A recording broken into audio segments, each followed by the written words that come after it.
Are we going live today or what? Clicking live with the squeaky flow. TikTok, time to rock.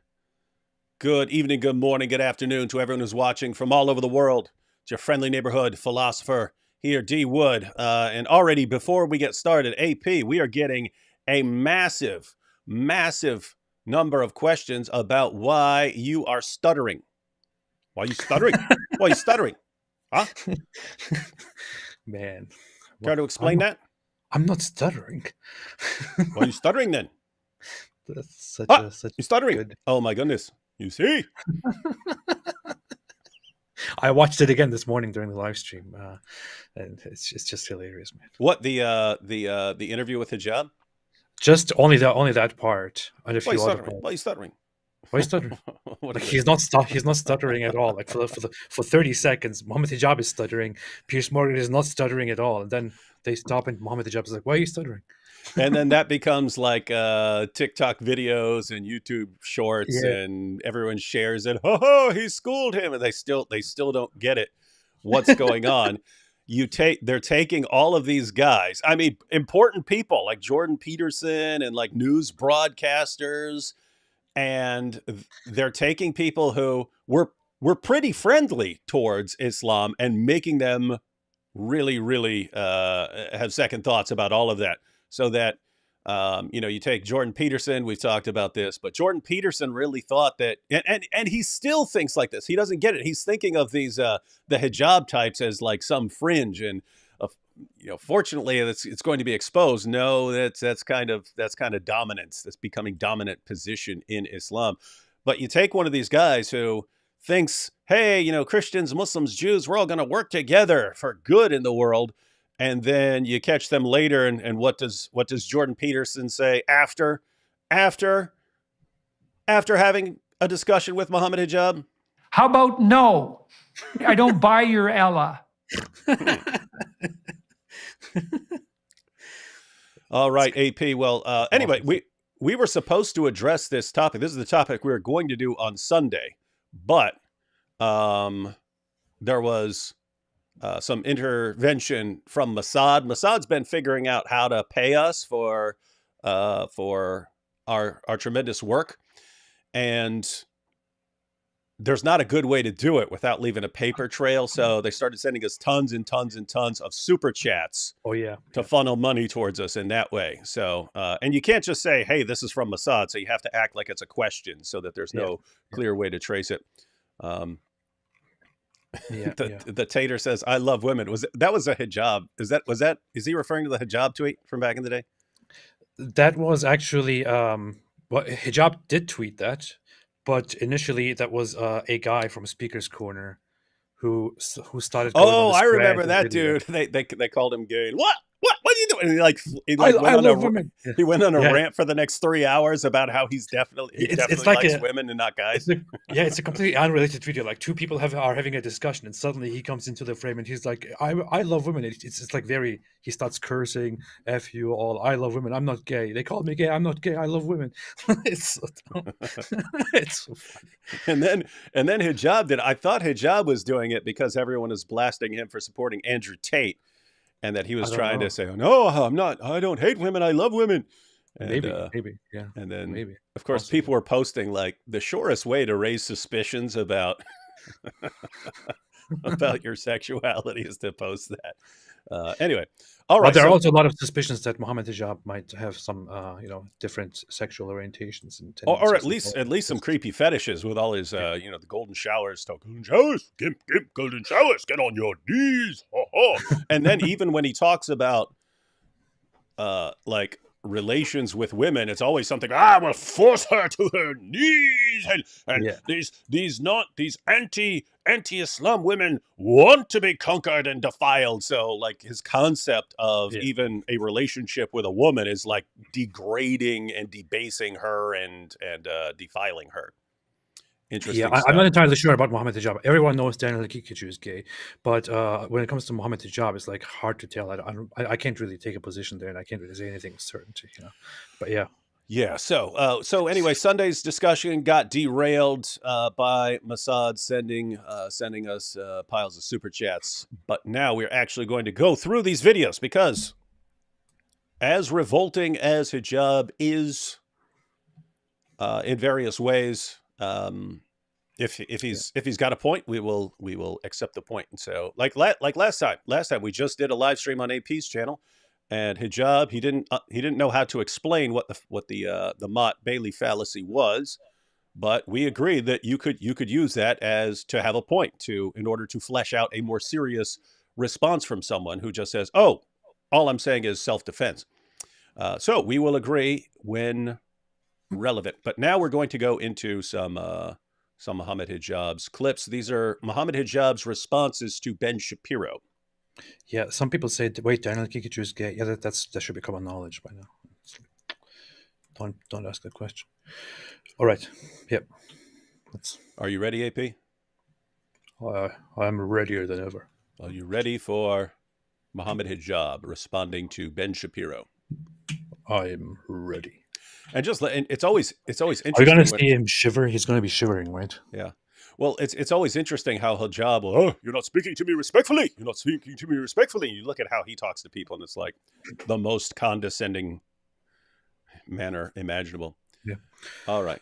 Wait. Why didn't you Israel kills enough of these sons of bitches that this... Excuse me. You are correct. We're going to have Oxford graduate Mohammed Hijab responding to Harvard graduate Ben Shapiro. Is that good? Yes. We good there? We've checked the boxes for hijab. Thank you. Okay. Hey. All right. So this is Ben Shapiro, but this is Mohammed Hijab's video that we're going to be going through, and it's going to be epic because it's Mohammed Hijab. All right, ladies and gentlemen, let's go. Israel kills enough of these sons of bitches that this is not a problem again. Whenever anyone suggests that Israel is willfully killing civilians, that is the most ignorant, bigoted, anti-Semitic bullshit ever said. There cannot be a ceasefire. Anyone? That's funny. He bleeps out. He bleeps out Ben Shapiro cursing, but he curses in his videos. Okay, I don't know. Calls for a ceasefire. This is the most angry, the most vulgar. I'm not saying anything bad that I've ever heard Ben Shapiro speak. Like after the whole thing, the whole attack by Hamas happened, he just went F bombs and this and that is. But you can see how he's really, really outraged by. He's pretty upset, but it's kind of funny because he has even with his little bit of facial hair, he still has a vibe of like a teenage kid. I'm not saying that he's sort of mean, but he comes. Yeah. I mean, it's good for him that he just always he's probably gonna look super young until he's like 60, but it's kind of like I don't know. It just kind of reminds me of like a teenager getting really, really mad, and then I'm gonna curse now. Is a terrorist sympathizer under these circumstances. What have you been smoking, boy? Huh? What have you been smoking? Hey, Hijab, turn your mic down, man. It's you're clipping there. Some clipping. Assalamu alaikum wa rahmatullahi wa barakatuh. How are you guys doing? It's been a very volatile time because of the conflict, and it's been something which has really been, I'll be honest, infuriating me. It's making the entire Muslim ummah sad. It's making us very angry at the same time. Well, I bet he's sad that Hamas attacked a bunch of people and brutally murdered them and all of that, right? So that's what he's very sad about, mostly. Zadok said, "I haven't heard of Oxford before. Is that some sort of community college somewhere?" No. It's a place. It's a place that Mohammed Hijab went to, probably not really to learn, just because he's obsessed with credentials. Yeah. Let's see. Beatrice said, "I just sent this so you know I have a degree." Everyone, just to be clear, Beatrice has a degree. So when we're talking about super chats, and guys, if you're sending a super chat and you have a degree, just let that be known. That way, when I read your super chat, I am aware of your academic credentials, and I don't think that you're just some regular person. Just keep that in mind. Hey, you know what's the funniest thing about this to me right now? Mohammed Hijab made this video as a response to Ben Shapiro, and then they're acting like Ben Shapiro saw his video, but Ben Shapiro only saw a little part of it because that was played on Piers Morgan, and they think that's a victory. He was now humiliated or something. Yeah. And then he's like, you all watch my videos because I'm so important. I know you do. I think in the second one, I wasn't. I went through the entire things. I wasn't fully paying attention because I knew we'd be going through them carefully now. But I think in the next one he says something like, "Look, here's Ben Shapiro using the word pusillanimous, but I'm the only one who uses that word, so he's clearly being influenced by my videos." And it's like, are you serious? yeah, he does. He says that. We'll Wow. I don't remember if it was this one or that one. It could, in theory, even be something else because I don't What an remember the imbecile. details. But yeah, it's about to be awesome. I'm going to be refuting Ben Shapiro. I've refuted him in the past, and I'm going to be refuting him again. But before I do so, I just want to make something very clear. A lot of the people that are coming out and discussing some of the protests and some of the demonstrations or whatever that are being conducted by some pro-Palestinian sympathizers are framing it as some kind of celebration for the civilian deaths on the Jewish side. Now, what I'll say is this unequivocally. First of all, that's slander. Wait, did you hear what he just said? He's saying some people are framing the protests as celebrations, and he said that's slander. Now, I will grant that a lot of people may not be celebrating the attacks, but certainly look like a ton of people were celebrating in the streets. They were running around. People were people were putting the badges on them of the paragliders going in, which were the paragliders just went in and killed people at a concert and so on. So, plus, I can guarantee that a lot of people were actually celebrating. Indeed, the whole Free Palestine and then Palestine flags and this and that, all of that started as soon as the attack started, without any of the response. yeah. So you're saying that their celebrations were going on before Israel even responded, and therefore it can't be protesting Israel's response to. Yeah. Okay. Yeah. I agree. Quick question for you, AP. AP, how do you deal with parents that won't see reason why Islam is false? What is your quick response? We could always go into more detail. You don't have to try too hard. That's my only response. That's your only response? Don't have to try too hard. You got it? And Grow Better said, yes, I, an agnostic, chipped in for a Christian. Crazy times indeed. I have degree. It's about 98.9. Mike Van Dam says, I have a degree in thugonomics, word life. But something we might go through at some point is Jordan Peterson's new video where he tries to rally people together once again in spite of the reality constantly smacking him in the face. He says he is pro-Muslim but anti-thug. And so he's drawing a distinction betwing white Muslims and the Mohammed Hijabs, and thinking that the Mohammed Hijabs are the exception. Look at the popularity. This guy just hit 1 million subscribers like Ali Dawa. You know who doesn't have 1 million subscribers? Jordan Peterson, your favorite Muslim friend who's really constantly just nice to you and has no criticism, is not a thug at all. Yes. All right, let's jump into some more. Frankly, and pro-Palestinianism is not equatable with anti-Semitism. It's not equatable with celebrations for Hamas. It's not killing civilians or whatever it may be. It's not equated with any of those things at all. And the flag of Palestine doesn't symbolize, and it will not symbolize, and it cannot symbolize, and it has not symbolized, civilian death or the celebration of civilian death. We don't celebrate, and this is a caveat I'm going to make, a disclaimer that I am going to make. Yes, we do not celebrate any death of any civilian from any religion or any background. No man, no woman. What are you laughing at? Do you want me to remind you of? We're proud of that. Yeah. What yeah. And we're proud of that. What's he proud of? Is Ali Dawa there saying that he's proud of Islam only calling for the deaths of combatants in a state of war? Was that what Ali Dawa was saying there? No, he is proud and he will be watching proudly and happily the execution of anybody who leaves Islam and makes it public. That's it.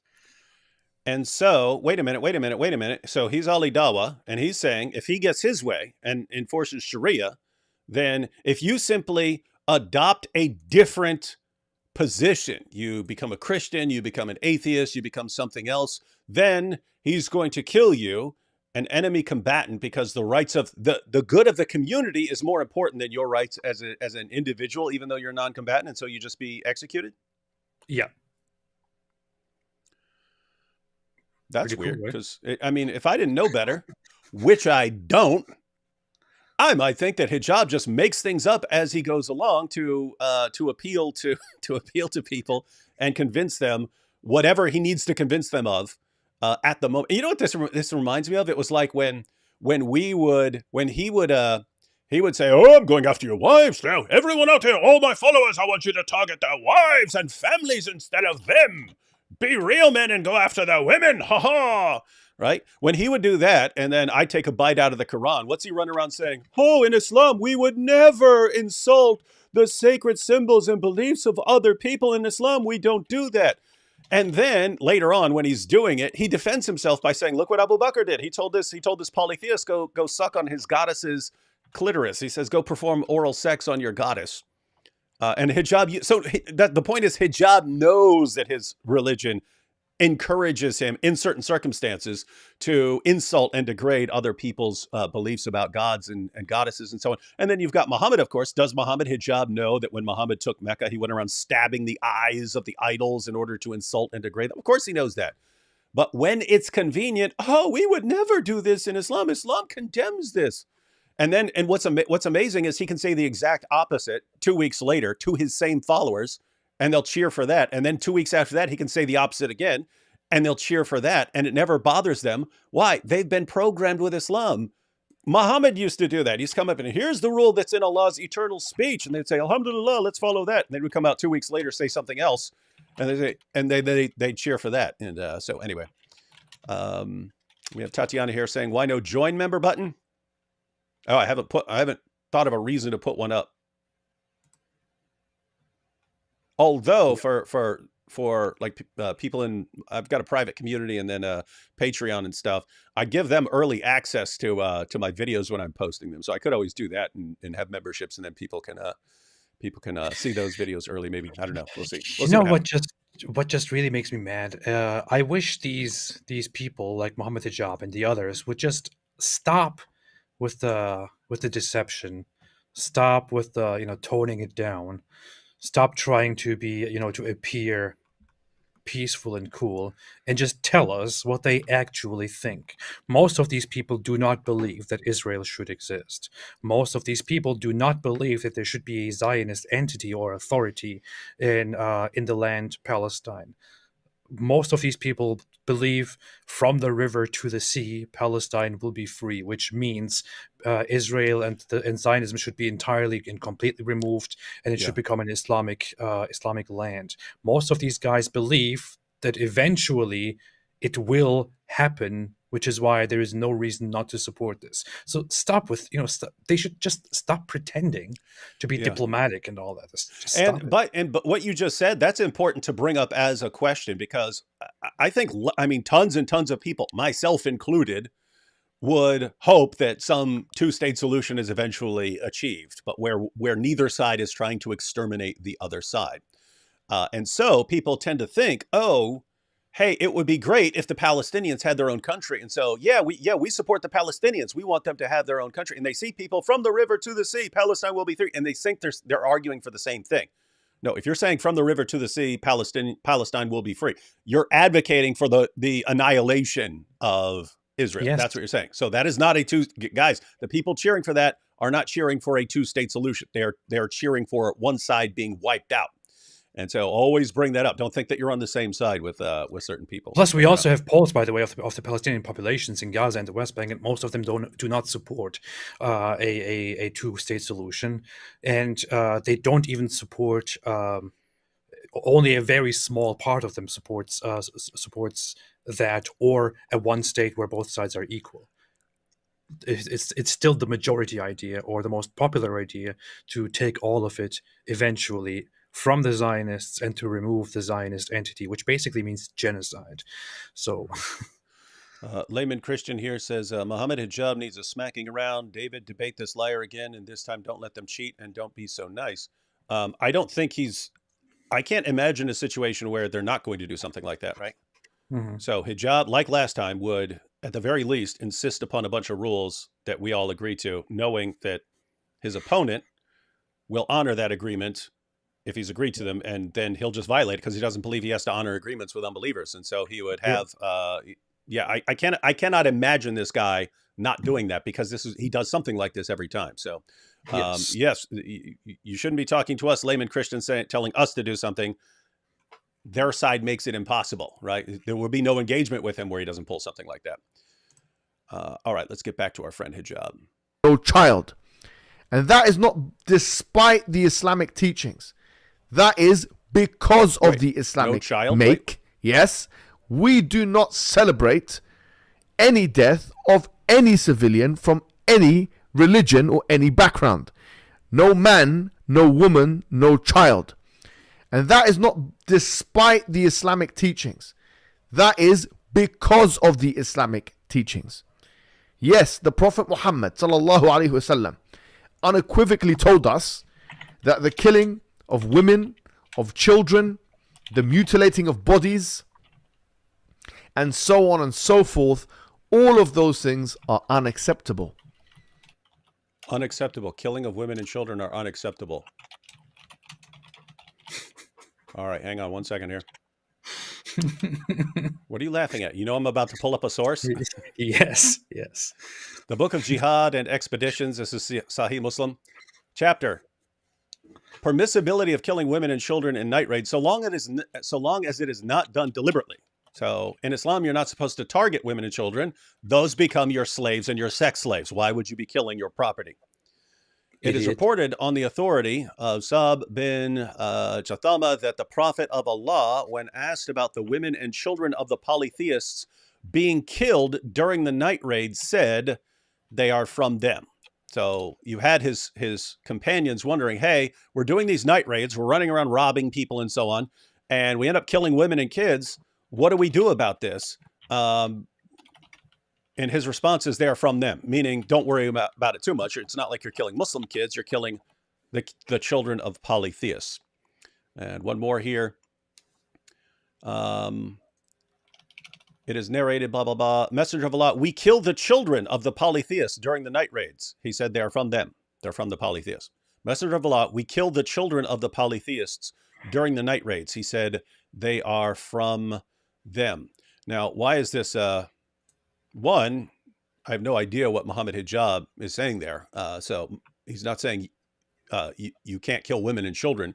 You don't target them, but if you kill them as what you might call collateral damage, that's fine. They're not from your religious group. Why would you even care if you're not doing it deliberately? You're targeting other people to steal their stuff.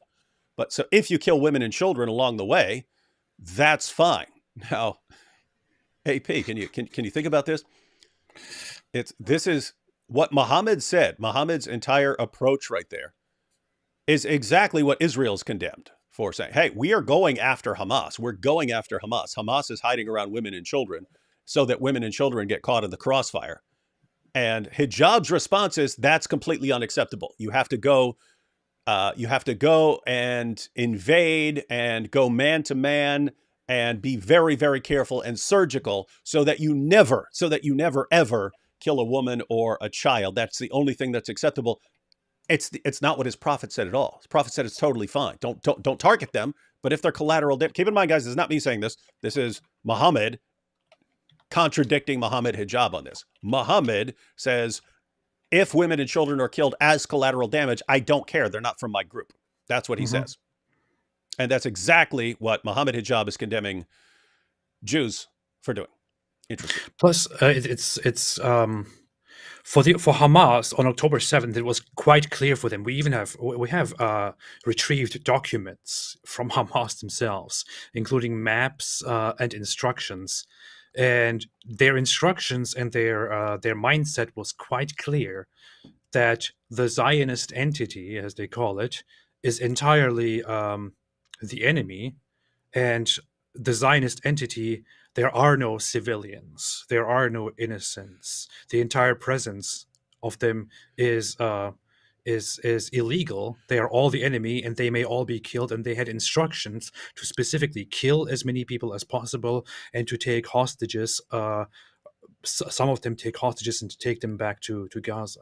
So why would he then not just condemn the whole thing? He won't. And by the way, along the lines of what you're just pointing out, I mean, think about the language he uses throughout his discussions of they're occupiers. They're occupiers. You can't be saying they're defending themselves when they're the occupiers. But notice, is it just the military that are the occupiers according to him? No, they're all occupiers according to him. Settlers are occupiers. Yeah, People they're all are occupiers. They're all occupiers. You're defending, according to him, you are defending yourself if you're killing occupiers.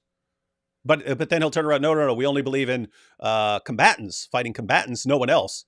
He knows that's a lie. He knows that's a lie. He knows that's a lie according to his sources. He knows that him and all of his fellow Dawagandists want to kill all kinds of people who are non-combatants. Again, we talked about this before.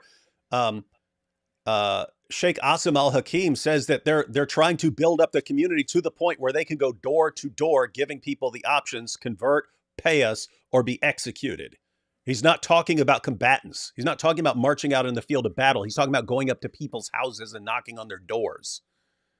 So it's all flat out lies, man. Yeah. All right. More And hijab. this is all in narrations and hadith, Where? which are muttafaqun alayh, which are authoritative and authentic. I just put authoritative. So there's no authentic doubt ones on the about screen. that. And you can go back to my Twitter feed where I put those hadiths in the Arabic language in which you can translate for your own convenience. So don't try it. So don't try and smear us. Don't try and slander us. Don't try and attack. Don't try and produce red herrings. Talk like this, Now let's go my followers and believe talk any nonsense about that this I situation. say, even if they know it's a lie. First and foremost, I'll say, yes, we condemn any woman, child, or whatever it may be that's being Condemn the killed women and children. who's Jewish and who's not a non-combatant. Wait, did condemns all he the just women and children. did he just condemn his own prophet? He says he condemns it. Hold up, let's put this back. Let's put this back. up real quick. No. He condemns the women and the children that are killed. Messenger of Allah, we killed the children of the polytheists during the night raids. He said they're from them. So Hijab says we condemn the killing of any children, women, who are non-combatants. These kids are not combatants. They're totally fine. Mohammed was totally fine with this. So Hijab, once again, just condemned his own prophet. You know what I want to do? I just want to. I wish somebody just stopped him there and asked him directly. We have these victims, this victim, that victim, that victim, the 260 bodies retrieved from the festival, and so on. Do you condemn the killings of these people, and do you denounce the people who killed them? Just put him on the spot, ask him this question. Because right now he can just vaguely say whatever he wants. He can vaguely say non-combatant civilians, non-combatant women and children. Ask him specifically for that, because why in the world did he celebrate and basically join in Free Palestine chants as soon as the attack happened? And he so far has not explicitly talked about a single thing that they actually did and condemned it. He didn't. He's just vaguely condemning things. He's not specifically talking about it. And note, pretty much everything he says whenever he responds to Israel, you can instantly, if you're at all familiar with the Muslim sources, you can say, wow, everything you're saying they're doing, your prophet did, and you're condemning it, which is very, very strange. It's very simple. Muslims, Mohammed Hijab, if you are so honest, if you want to deliver honesty, if you want to instill a little bit of maybe trust, which I honestly don't think is really possible, so maybe you shouldn't even try, I don't know. But if you really want to do that, make a statement, put it out there, go through all of the things that are well established that the Hamas animals did, and say, this is wrong, I condemn this, this is wrong, I condemn this. You probably can't do it, because in the end you would have to condemn the entire operation, and that would just be shooting yourself in the foot. Jawad says, David, tips on understanding the Trinity. Definitely not in this live stream, but if you'd like to have some live streams in the future where maybe we bring on some experts, happy to do that. All right, back to the least consistent person in the universe and therefore the greatest representative of Dawah. But why is it the case, Ben? Huh? Why is it the case that none of your colleagues or you have been able to offer one single condolence, one single condemnation, one single word of sympathy for any of the Gazans that have been killed throughout the 16 years of blockade in the open air prison that is called Gaza? The suffocating conditions, the gag conditions that have been put in place. But by the way, AP, why are they under those conditions? Is it just, they were minding their own business and some Jews came along one day and did that to them? Or are there actually reasons for the things that are going on? Precisely why? Well, if you want to go back, it's all starts with the Arabs not accepting a Zionist presence and Zionist entity, and starting the fight. This is known. I mean, they started the fighting before Israel was established. They started the first offenses during the Civil War. They started the first war, the second war, and so on. All of these offenses, Israel defended itself, occupied Gaza, occupied the West Bank, which, by the way, were not Palestinian land. They were taken by Egypt and Jordan, and only over after the last war, Israel kept those regions for decades occupied, while offering to give them over to Egypt. So the Gaza to Egypt and the West Bank to Jordan. Egypt didn't want it. Jordan didn't want it. So in the end, they decided, okay, you know what? We are going to release them and slowly allow them to self-govern so that they can work toward statehood. And in 2005, Israel disengaged from Gaza, but had a blockade in place, which were supposed to be lifted as soon as a new government forms and agrees that they... let's not misrepresent that, not as soon as, but under the condition that a self-governing a body rules over Gaza and says, we will recognize Israel, we will vow not to engage in violence, and we will accept the peace processes. So those were the conditions. Israel were then to gradually lift the blockade, but Hamas was elected. Hamas then basically did a coup, did not collaborate with the other parties, took over the whole rule, and said, we reject Israel, we will never accept it, we will fight to get rid of Israel, and we denounce all peace processes. And Israel then said, well, too bad, then the blockade will stay in place permanently until you get rid of Hamas. And that's why they are in that condition. So if the Palestinians weren't electing an actual terrorist group who calls for the complete extermination of Jews, if they weren't doing that, and they just said, hey, we want to mind our own business and we want our country and you'll have your country and we'll all respect each other's rights, would they be in this position right now? Nope, absolutely not. So Israel's basically reacting. Yes, okay. The entire time. Interesting. Yaz here says, hi to my favorite people. Who? Mohammed, Hijab? No, just kidding. Probably. Sorry, they're not shekels. Yeah, we only want shekels here. We only want shekels. But it's okay if you transfer your shekels into some other denomination. We can then convert them back to shekels. Yeah. Yes. They're not shekels. Lol, keep doing the great work to open the mind of the Islamic masses. Praying for you both, especially AP. We want to see you in heaven. How dare you? Inshallah. But you know that he's an atheist, a man with feelings. Yeah. But why is it that you have not been able to apologize for supporting the IDF, who have perpetrated such... Now, look at what he's saying. Why would apologize for supporting the IDF, the Israeli Defense Forces. Apologize for defense. Yeah. Knowing full well that when they do so, they will disproportionately kill civilian people.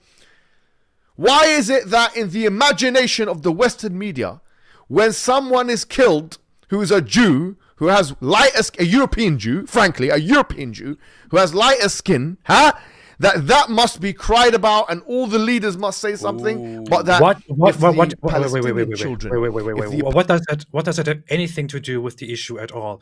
The first off, Western Jews, so Ashkenazi Jews, who came from Europe after spending a millennium there or more, are not even the majority of Jews in Israel. Why would he have to bring up this idiotic point of Western or white or European Jews? That's not even true. We get news of Israelis dying, and those are often of Sephardic origins or even of Mizrahi origins, which means from the Arab world. People, Jews with quite dark skin, and you even have other people like who are non-Jews who are part of the IDF dying, which are then reported as Israelis, and this is mourned for by the world. This has nothing at all to do with skin color. Why is he mixing that into the conversation now? Yeah, and notice what he just said. I'll even back it up a little bit. Listen to what he just said. He's making a fair point that completely contradicts his prophet and is not an entirely fair point. So the what he's saying is, you get upset when a Jewish child is killed, but when a Palestinian child is killed, you don't get upset. You don't get nearly as upset. Now, I've heard Ben Shapiro, say he totally gets the suffering, and he can be entirely sympathetic towards them and so on. At the end of the day, he's saying Israel still has to go get Hamas. What do you want them to do? Yeah. But what Hijab just said there, again, let's back it up slightly. A European Jew, frankly, a European Jew who has lighter skin perpetrated such actions, knowing full well that when they do so, they will disproportionately kill civilian people.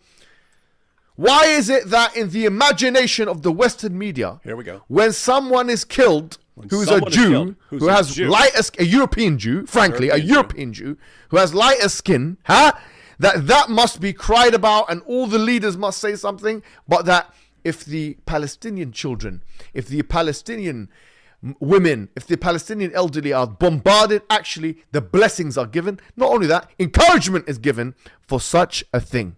Now, notice yes, for what he defense. Just said. Yeah. So but notice what he just said. You guys react totally differently to when a child from one group is killed, but you don't care when a child from a different, from a different group is killed. Remember what we just saw Muhammad say. The messenger of Allah, we killed the children of the polytheists during the night raids. He said, they're from them. They're from the polytheists. What's he saying? I don't care. They're not from our group. They're not from our group, ladies and gentlemen. So why in the name of common sense would I care even slightly about those polytheist children? And this is funny. There should be a replacement. Somebody should do an AI version of this where Mohammed Hijab yells at the Prophet Muhammad instead and blasts him for ignoring the dead children of the polytheists. You should do that. You should just have the source on the screen or quote the source and then have Muhammad blast him. Mohammed Hijab blast him for not caring about the children of the polytheists. Yeah.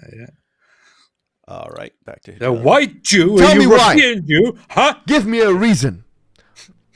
The first thing I want to respond to is something that you mentioned in your video. Talk about Amalek. Now, for those who don't understand who Amalek are a group that are mentioned in the Hebrew Bible or the Old Testament. And if someone knows, for example, the book of Samuel, 1 Samuel chapter 15, verse 3. Yeah, it's the favorite Bible verse of Dawa guys everywhere. Then we'll know that there is a genocidal prescription. Now, why is Ben Shapiro mentioning Amalek? Let's take a look at the video. It did not matter. Just as in the Bible describes Amalek as preying on the weak and the elderly. That this is what they do. As you can see here now, he's trying to preamble his discussion by talking about Amalek. Now, who are Amalek here? Is it Hamas or is it the Palestinians? This is my question, because you've kept it quite vague here. You've kept it quite vague here because if we look at the Old Testament, it says that go and kill the men, the women, the children, the oxen, the sheep, and even the ass. And even the ass. And I think you're an ass. A jackass. That's what you are. That's what you are. Little side note: we did an entire live stream going through 1 Samuel 15. We went through the entire chapter, and we kept reading afterwards to understand what's going on there. We invited, if I recall correctly, I thought we invited Jake, the Muslim metaphysician, to join us and read along with us. They never do. They never want to actually sit down and go through this stuff. But anyway, so he's saying that Ben Shapiro there is actually calling for genocide possibly against all the Palestinians. Because you're talking as Shapiro was doing there is just to bring up the example of how in a state of war, when responding to oppression in order to, overcome or punish. So that is an example given there. He's not necessarily advocating for genocide, just making clear that he cannot be expected to suddenly, in a response, in a state of war, condemn your own side for responding, right? Mm-hmm. Steve DFM says, no degree. Well, then why should we listen to you if you don't have a degree from Oxford? But some scribes so smarter than Mo. That's true. And Kenya's here. Here's my jizya from Denmark. Thanks for the streams. Guys, we're only accepting super chats from Mossad. But notice you can do that anywhere. See, you're crying with alligator tears. You're crying about the death of the civilians on the Jewish side, but not one word is spoken. Not one word is spoken about any of the suffering. I've heard him say it repeatedly. Let's take a look at what you say. You say three times, this is what evil looks like. Again. Do these guys ever offer any sympathy? Ever offer any sympathy for people who die from the other side? They don't. No, matter of fact, why would you do this now? You've seen Rashid got a little bit sad when they were talking about killing apostates because he's constantly in contact with people who are in Muslim countries and have to worry about their being killed by their families and so on. And they mock him for it. They mock him for being concerned about this stuff. So notice, it's if you're concerned about apostates from Islam being executed, we'll laugh at them and we'll laugh at you. But why don't you care when someone on our side is killed? Well, I do see people who are concerned about Palestinian women and children. If we weren't, we would just say wipe them off the map. That's what we would say. We would be cheering. We would be cheering from the river to the sea. Israel will be free, and they will exterminate everyone else. That's what we'd be saying. We're not. We're not the ones who are calling for that sort of thing. That's your side, Hijab. By the way, why did he say alligator tears? Isn't that supposed to be crocodile tears? Yeah, I just don't know if there's this other way of saying it or something like that, or if he messed it up. But I didn't know. I don't know. Let's see. Have you noticed that in any video with Mohammed Hijab, there's troll farms to flood YouTube comments with celebratory remarks? P.S. His beard is gross. I'm way more concerned about his personality being gross than his beard. But yes, no, there's definitely an army of organized trolls for where any video where any of the Dawa guys shows up, they flood the comments and, oh, what a great job. It doesn't matter what actually happened. But yeah, that's a plan. We all have to watch this. This is what evil looks like. It's what evil looks like. It's what evil looks like. It's what evil looks like. Okay, this is what evil looks like. I agree. If a child is killed, and this is a big if, by the way, in جاءكم فاسق بنبأ فتبينوا. These reports, the Quran says if someone comes to you with a news, if an evildoer comes to you, and you are the biggest evildoers, with a news, then you have to verify. A lot of the stuff that's coming out, we don't even know for sure if that's happening or not. But for the sake of argument, some of it we can say beyond reasonable doubt is happening and we condemn. No problem. Any person that's a non-combatant, woman, child, whatever, we condemn the killing of that person. Wait, what did Muhammad say? Hang on. Messenger of Allah, we killed the children of the polytheists during the night raids. He said they're from them. Huh.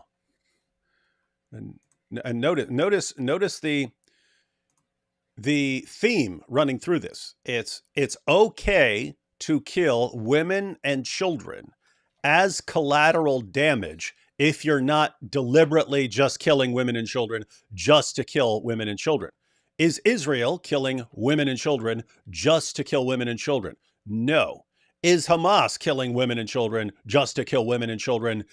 Yeah. It certainly looks like that to me. I'm open to new evidence coming in, but that's really how it looks. You don't even have to, even speculate or leave it open. It's just they made it clear to just go to certain facilities and kill as many people as possible, including schools. I mean, I can open the document here and look at it in a little bit, but they specifically have commands, instructions to go to all kinds of different facilities: dental office, supermarket, dining hall, school, building, this and that, and just to attack anything. Back to hijab. Having said that, you said this is what evil looks like. You're saying that's what evil looks like, but when it comes to the images that you're seeing in Gaza, that's not what evil looks like. That's not what evil looks like. Let's take a look at Exhibit A. AP, if the IDF were just going around targeting women and children, would you condemn the IDF? I would say that is really messed up, and I would never support that. Yeah. So what's he saying? And notice, because I can't get my mind around this.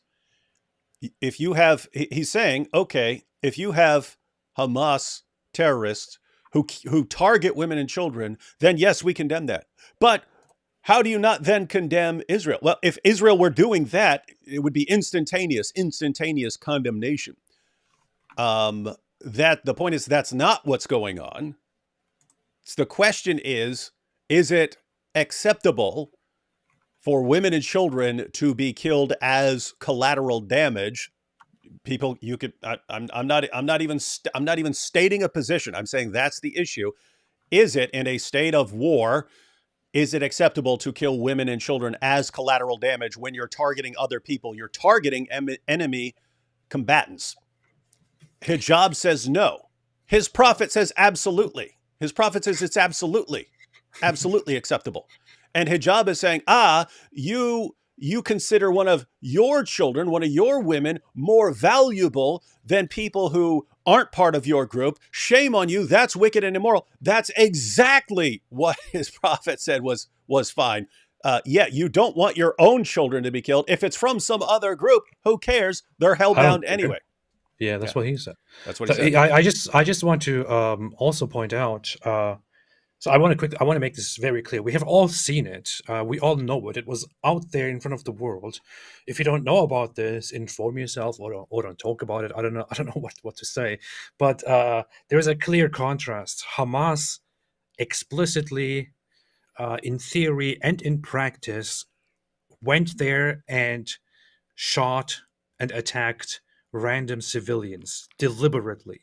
They literally landed in the middle of a festival and started shooting at people. None of those people are assumed to be soldiers. They just they just shot at everybody. On the other hand, the IDF responded and said, we will now respond and target. And they said before the major action, we advise the Gazan residents to evacuate within 24 hours because you will be harmed. And then they started bombing. So you see the contrast there, right? Yeah. I mean, and I'm applying it to the situation we just read about. Imagine Mohammed's followers saying about the night raids. Keep in mind, guys, these guys are just going around like robbing people and so on. And they have to do that. We have to kill women and children sometimes because, it's dark. But I mean, imagine Mohammed telling his followers, guys, you need to be careful. You need to take every precaution against killing women and children in the night raids. So what we're going to do, we're going to announce ahead of time, guys, we are coming to raid your village and take all your stuff. In order to keep your women and children safe, make sure you put them in this separate building that we will not attack. And we understand anyone in that building we're not going to attack because that's where you're keeping the women and children. Then we're going to raid the rest of you.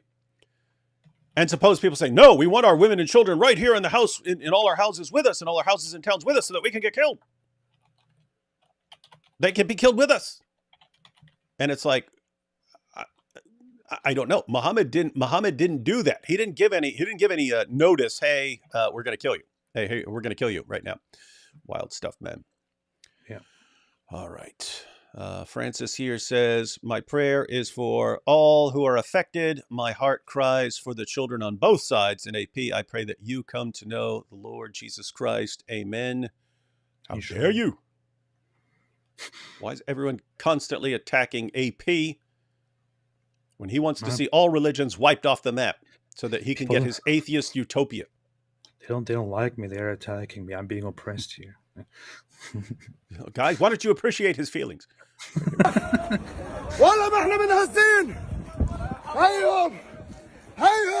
That's not enough for you. Let's take a look at Exhibit B. What is this stuff?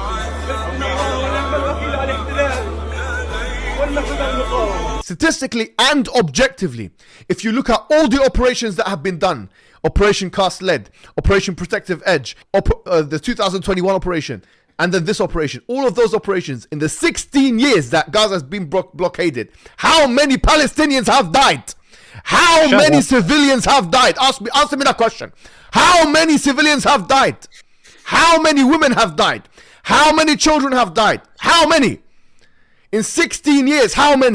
Now notice, so he put up some short clips of some short clips of kids. Imagine the polytheists at the time of Mecca, if they'd had video clips and there had been social media during that time, could have done the exact same thing. Look, here's our kids who were killed during the night raids when these jihadis came, swept into our village, started killing people to take all our stuff. And look at the pictures of these kids. And what would Mohammed Hijab be saying? Would he agree with his prophet? Who cares? They're the kids of polytheists. Who cares? Is that what he would do? Of course, that's exactly what Mohammed Hijab was. I don't care. They're polytheists. That's what he would, because he only applies the rules when they're convenient for his side. And for some reason, when the situation changes and it's not convenient for his side, suddenly the rules just evaporate. You know, I will say this, I will claim this, and I swear that I think this is true, that Mohammed Hijab does not care about the dead people and the dead children among the Palestinians more than I do and more than a lot of other people do, whom he accuses of being evil and supporting evil. I don't want these people to die. When I see their suffering, when I see videos of children dying, of people dying, I feel sad about it. But I also blame them. And I think, why in the world would you be doing this to yourselves? If he cared so much about those children, if he cared so much about those people, about the population of the Palestinians, if he so much wanted to avoid their suffering, didn't want them to die, he would probably help lead them toward peace, help lead them toward a state where they no longer have to be in the middle of a war which Hamas and groups like that continue the entire time for decades. If you don't want people to die, if you don't want these children to die, then don't let them die. Then don't support groups, don't support ideas which cause this war. Then look for a solution. Encourage these Palestinian sides to find a proper two-state solution. Start with recognizing Israel, for example. Israel is there. It exists. No matter what you try, no matter what you do, no matter how long you cry and you use the emotions of dead children, which you love so much, you will not change the fact that Israel exists. Deal with it. Deal with it. Start there. Recognize it. Deal with it, move on, find peace in that state. Otherwise, your tears are crocodile tears. Quite plain and simple. Speaking of tears, I'm about to start crying because we have Rational Mahmoud here. You seem to have forgotten what we did in Speaker's Corner 2 years ago. Talking about stabbing Hatun, probably. You need to tread lightly or there will be consequences. I don't know how I'm going to go on. I have to dry my tears first, AP. I have to dry my tears first.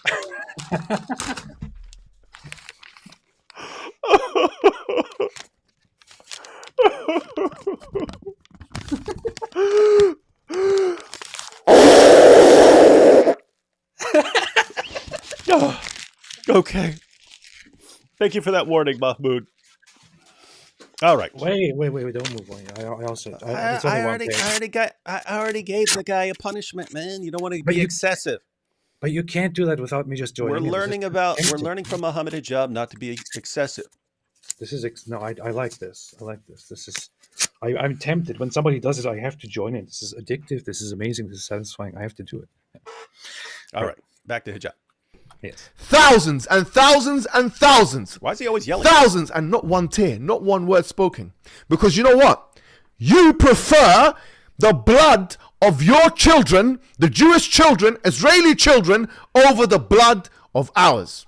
Full stop. Wait, did you hear what he just said? You prefer Yes. your own children over ours. Guys, do I even need to? I'm just going to do it just in case there's Wait, people who are, what did who are he tuning say in in. that hadith again? What did he say in the hadith? Let's see.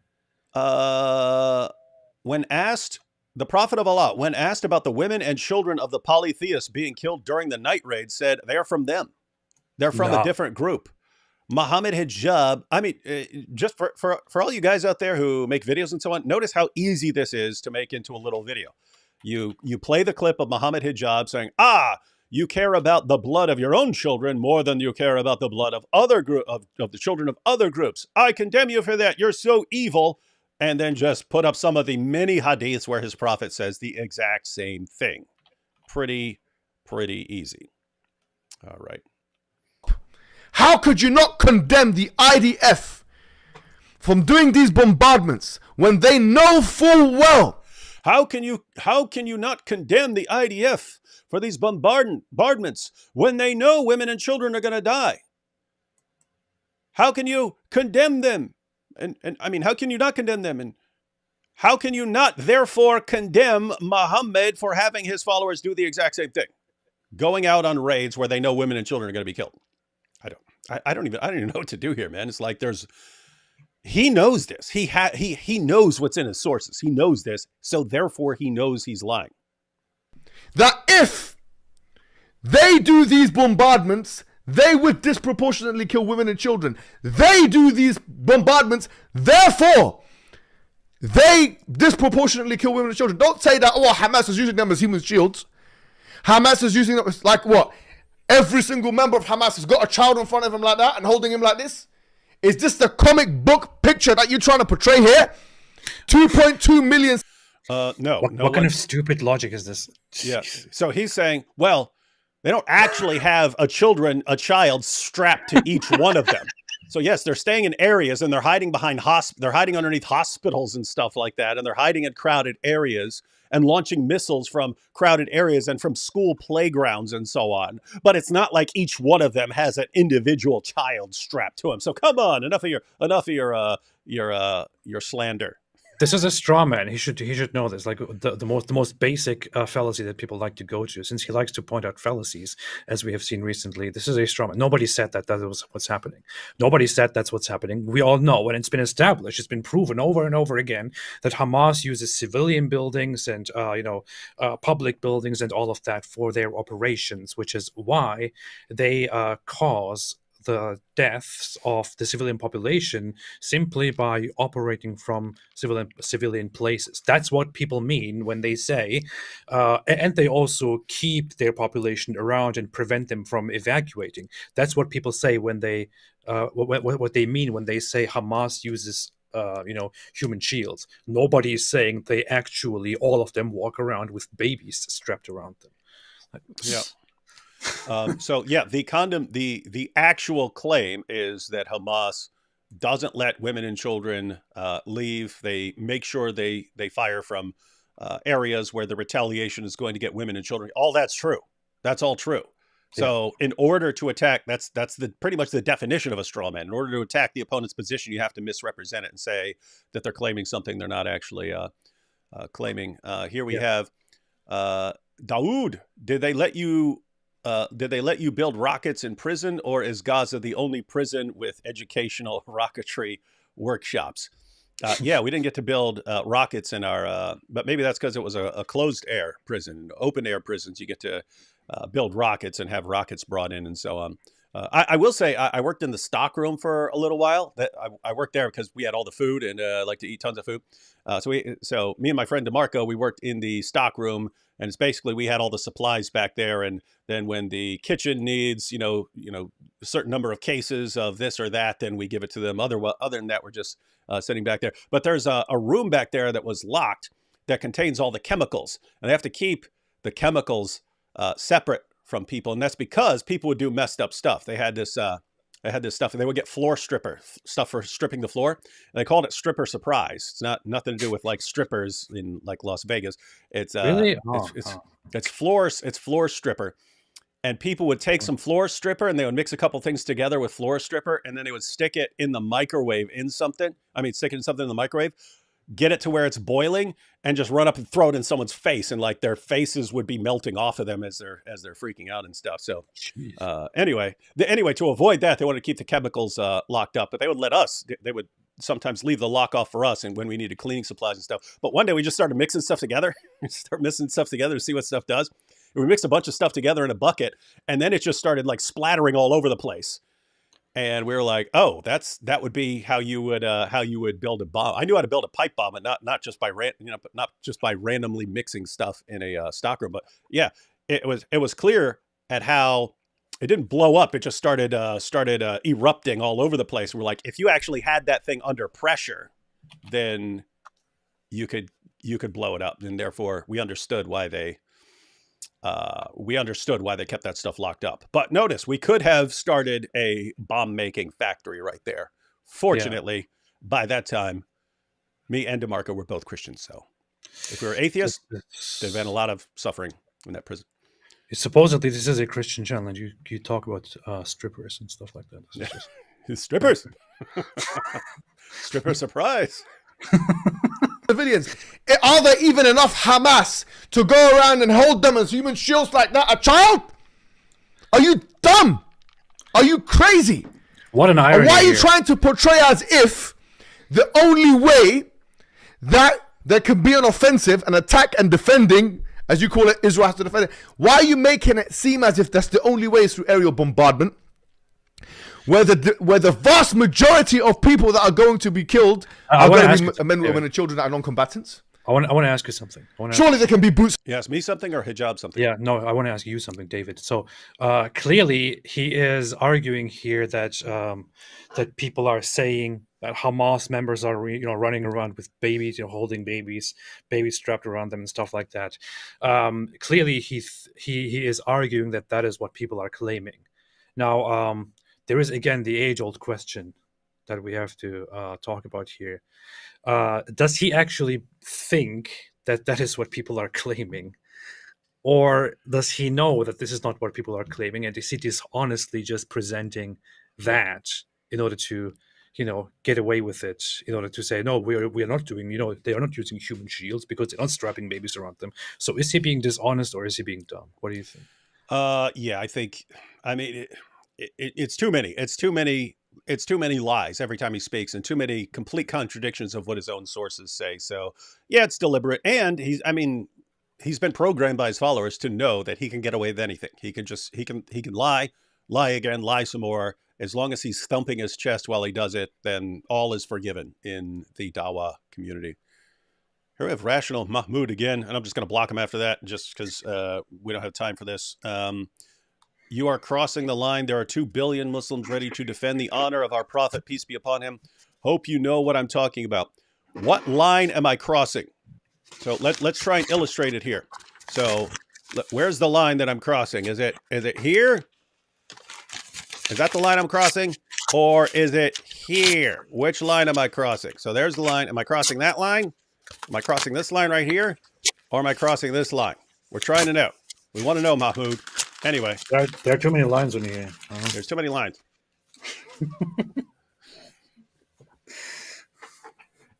All right. All right.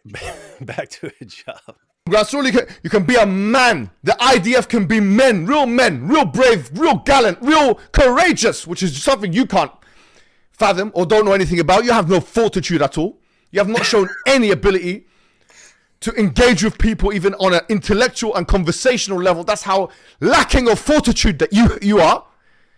Hasn't Ben Shapiro engaged like 1 trillion people in Ben Shapiro rational actually conversations has a history of debating random people in public, anywhere, everywhere, responding to people at events, having discussions with them, sitting across people and debating with them. You know, who doesn't have a history discussing with people in random environments that he himself does not control? Mohammed Hijab. Yeah. I have to say, I, for one, though, am all in favor of him having a discussion with Ben Shapiro. I think that'd be awesome. Me too.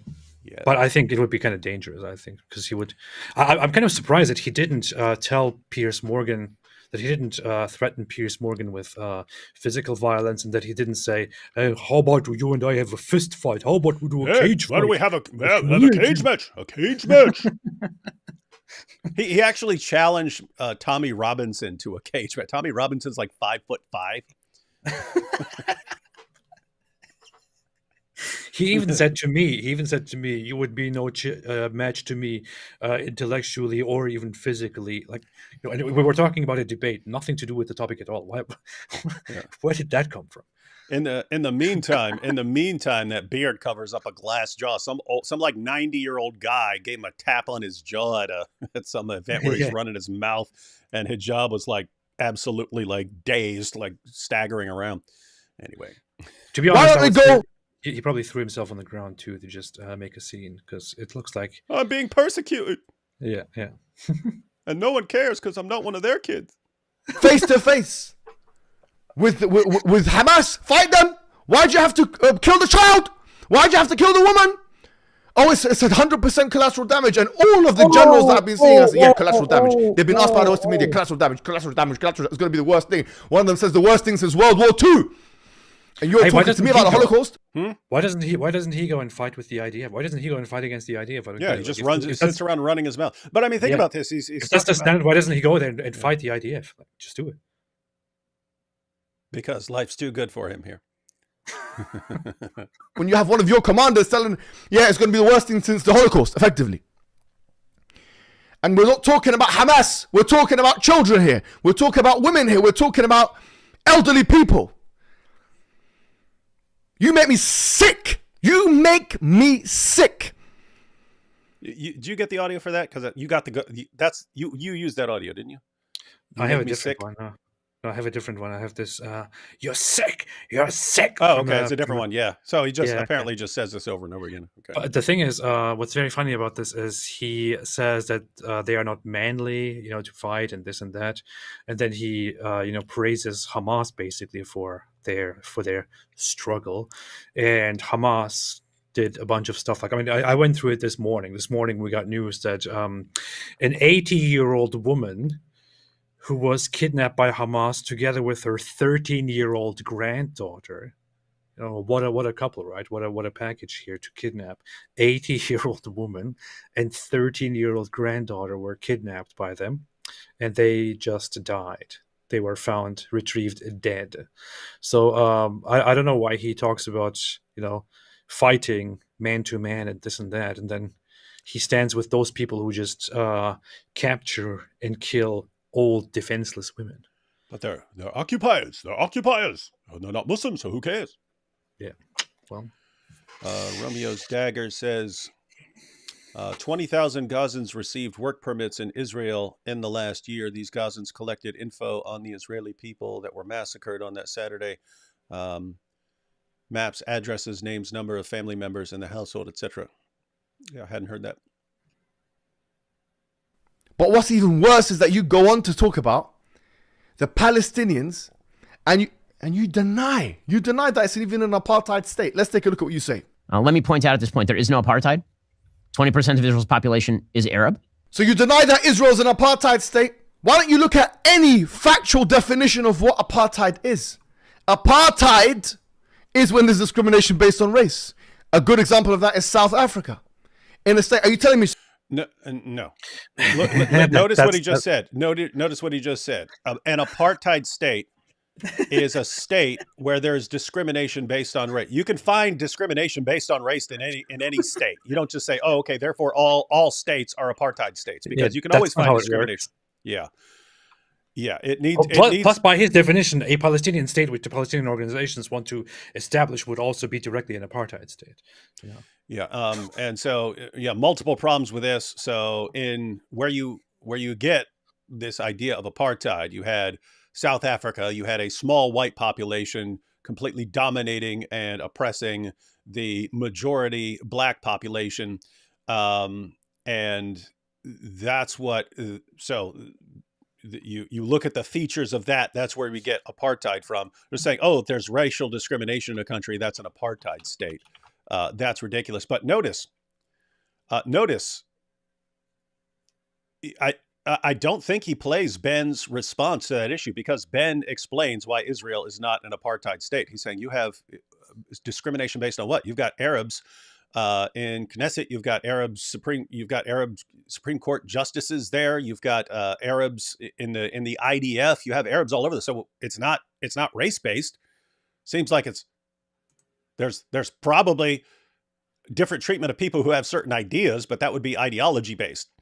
And if you have a problem with that hijab, then what do you do with 14 centuries of Sharia? Saying, "Oh, you're a Jew, you're a Christian, therefore you're a second-class citizen. You have to be oppressed." I mean, following what he's saying right here, Pakistan is an apartheid state. Egypt is an apartheid state. Various Muslim countries across the board are apartheid states, according to Mohammed Hijab. Yeah. No, there is one point, which is that so there was an Amnesty report according to which Israel has apartheid practices against Palestinians in its treatment of Gaza, which is technically at the moment part of Israel, or Israel treats it as such, in the West Bank, and in some regards inside Israel, although not directly. That is, to be fair, that is the claim. Even then, are they saying you're a different race, or it's, hey, you're part of you're among the people who are calling for us to be annihilated? No, it's just based on where the population is, basically, and so the population that is in the West Bank is treated very differently and with less rights, with lower standards than the population inside Israel, and so on. And this is a result of the occupation, of the control that Israel has over the West Bank, which at the moment is still in practice a subject of Israel. So that's what they are saying. But inside Israel, for example, you could just easily dispute the whole idea that there is actually racial apartheid in play, because inside Israel, yes, of course, due to the conflict, due to many things, there may be discrimination. It is undeniable. It happens. There may be discrimination, but there is no actual legal separation and differentiation in the treatment before the law of Jewish and non-Jewish people, or Jewish people and Arab people. They all have the same. They can reach the same status, can do the same jobs, can become politicians, become leaders. They have a political party in place, and so on. So it's a complicated issue, but that's why they will say that Israel is not really an apartheid state. Sheikh Jarrah was not apartheid. Are you telling me what happened in Sheikh Jarrah when there was dispossession, when there was detainment, when there was not a fair chance for the Muslim Palestinians, or not even Muslims, it could be any Palestinian, Christian even, that they would not have a fair judiciary, crack at the whip? You're telling me this is equivalent to this? This guy's rights are equivalent to these guys' rights? Are you dumb? Are you mad? Are you crazy? What have you been smoking, boy? Yeah, notice something in all of this. Are my rights equivalent? No, keep in mind, AP. Exactly. AP, you came from a different country. Yes. you actually have more rights than I do in the US. You have more rights than I do because the government is suspicious of me because I'm a convicted felon. So Yeah. I have a different set of rights than you. I can, there's a right in the Constitution, a right to bear arms. I am never allowed to have a gun. Not allowed to happen. Right. So think about this. It's an apartheid state. They're oppressing me because, I'm white. It is an apartheid. What are you talking about? No, they're oppressing. they're oppressing me, if you want to call it that, because they have a reason to. Okay, so if you want to say Israel's just saying, you guys are from a different race, that's why we're treating you, and not, you guys keep putting people in charge who want to massacre us. No, man. Plus, I also want to bring up an obvious, to me, it's an elephant in the room, but so these guys are all for a traditional Islamic law and Islamic jurisprudence. And as such, he knows very well that the vast majority of Islamic scholars, as he himself also believes, and other people in his time also believe, if an Islamic system, an Islamic state is established, then under that Islamic state, there would be no equality between Muslims and non-Muslims. And so people of the book, Christians, Jews, possibly others, and then, if it's expanded, maybe other minorities as well, would be treated completely differently. Muslims would be the superior people. The non-Muslims would not have the same rights. They would not be able to, build places of worship, declare their or preach their religions publicly, preach to Muslims, have their buildings higher than Muslim buildings, and so on. So by his standard, by his own beliefs, he does believe in an ideal apartheid state. So what exactly are you complaining about? The only reason he's complaining here is that it is not him who is in charge of the apartheid. It is not him who is the number one of this apartheid state. That's what he's complaining about. Yeah, and his own buddies, what do they want? They want to go around killing apostates. They want to go around knocking on doors, forcing everyone to convert. It's like, where are you getting this? Everything he's saying is contradicted by his own sources. What are you laughing at? I just saw a very morbid comment here by Human Kirk, who says, if we condemn this, why do you not condemn Israel? This transaction shows that Islam really has no morals. It's all chess. But notice it's, hey, we're going to condemn this. So it looks like we do condemn, like we are willing to condemn. So we'll just we condemn that. Now, what about this? Completely different situation, but go ahead and condemn it. And our followers are too dumb to notice the magic trick we just performed. Hold on. Let me see if I can get this up on the screen here. Let's see. The Scoop Dog said here in the comments, gates are held to the highest level in Palestine and then dropped. Yeah. So, this is Ibn Kathir's commentary on Surah 9, verse 29 about paying jizya. Allah said, until they pay the jizya, if they do not choose to embrace Islam. So if you refuse to embrace Islam with willing submission in defeat and subservience and feel themselves subdued, what does that mean in Surah 9, verse 29 of the Quran, that we must feel ourselves subdued? It means disgraced. You must feel happy. That's what it's disgraced, humiliated, and belittled. Therefore, Muslims are not allowed to honor the people of Dhimma or elevate them above Muslims, for they are miserable, disgraced, and humiliated. Muslim recorded from Abu Hurairah that the Prophet said, do not imitate the salam. Do not initiate the salam, that's the greeting, to the Jews and Christians, and if you meet any of them in a road, force them to its narrowest alley. It's talking about how you deliberately treat these other people differently, these non-Arabs. See, they don't have the same brown skin. You see, it's race. They're talking about Jews here. And then this passage goes on to explain the rules that are meant to be enforced upon the dhimmis. So these are Jews and Christians who have decided that they don't want to be killed, and therefore they're going to pay Muslims instead. But just go ahead and look. This is a document to the servant of Allah, Umar, the leader of the faithful from the Christians of such and such city. So I'm up towards the top there. Matter of fact, I'll be right up at the top right now if you want to read along. When you Muslims came to us, we requested safety for ourselves, children, property, and followers of our religion. So notice they want safety because why? They're being told, hey, we can kill you, or you can become our dhimmis. And they said, okay, well, we don't want to die. Okay, therefore become our dhimmis. And these are the conditions. We made a condition on ourselves that we will neither erect in our areas a monastery, church, or sanctuary for a monk, nor restore any place of worship that needs restoration, nor use any of them for the purpose of enmity against Muslims. We will not prevent any Muslim from resting in our churches, whether they come by day or night. So if a Muslim wants to come stay in your church overnight, you have to let him. And we will open the doors of our houses of worship for the wayfarer and passerby. Those Muslims who come as guests will enjoy boarding and food for 3 days. We will not allow a spy against Muslims into our churches and homes, or hide deceit or betrayal against Muslims. We will not teach our children the Quran.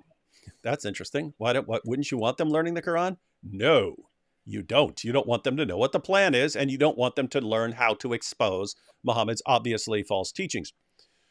We will not teach our children the Quran. Publicize practices of shirk, so it's like wearing a cross or something like that. Invite anyone to shirk, so no evangelism, or prevent any of our fellows from embracing Islam. So you have to keep your mouth shut. You can't evangelize, but if your people want to convert to Islam, no stopping them if they choose to do so. We will respect Muslims, move from the places we sit in if they choose to sit in them. So you're sitting down, a Muslim comes along, you have to get up. So, if you're on the bus, you got to stand up if a Muslim wants to sit down. We will not imitate their clothing, caps, turbans, sandals, hairstyles, speech, nicknames, and title names. Why? So that everyone is clear on who is and who is not a Muslim, so they can be treated differently. Or ride on saddles, hang swords on the shoulders, collect weapons of any kind, or carry these weapons. We will not encrypt our stamps in Arabic or sell liquor.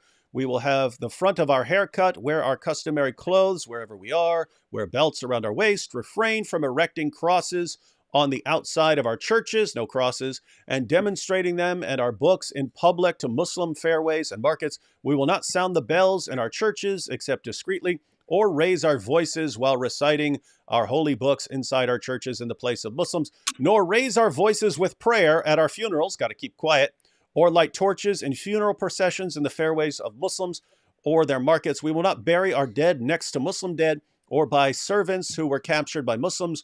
We will be guides for Muslims and refrain from breaching their privacy in their homes. When I gave this document to Umar, he added to it, we will not beat any Muslim.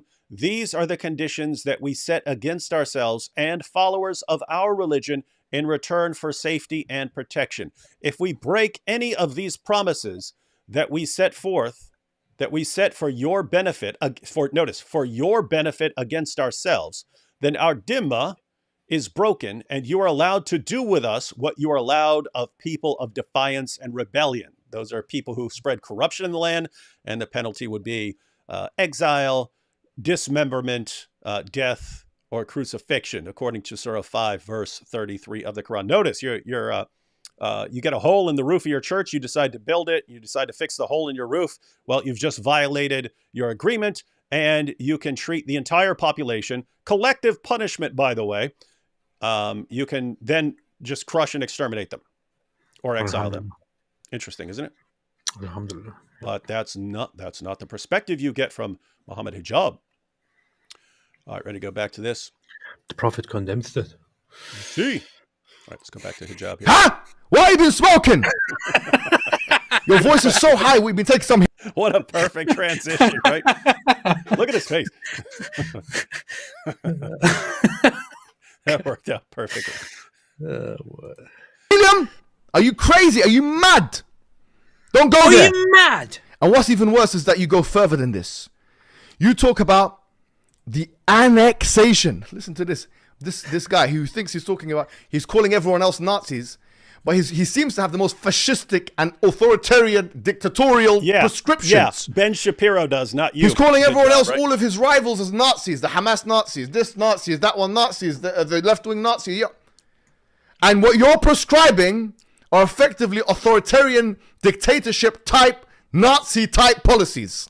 What exactly? Let's take a look at what you're talking about. He's saying, What exactly is he referring to? Which policies? The policy where the IDF, in their efforts to eliminate Hamas, terrorists who are hiding among women and children are going to drop bombs on them and are actually going to kill women and children as collateral damage. That's Nazi policy, according to Hijab. How in the world is that a Nazi policy? Well, the Nazis took men, women, and children and put them in camps and then sent them to chambers and then sent them to the ovens. So it's just like killing someone in a war and as collateral damage. It's the same thing. Oh, so if somebody breaks into my house and even has a weapon and points it at me, but I'm faster and I kill them, then that means I'm basically a Nazi, right? You're Hitler. Yes, you are literally Hitler if you do that.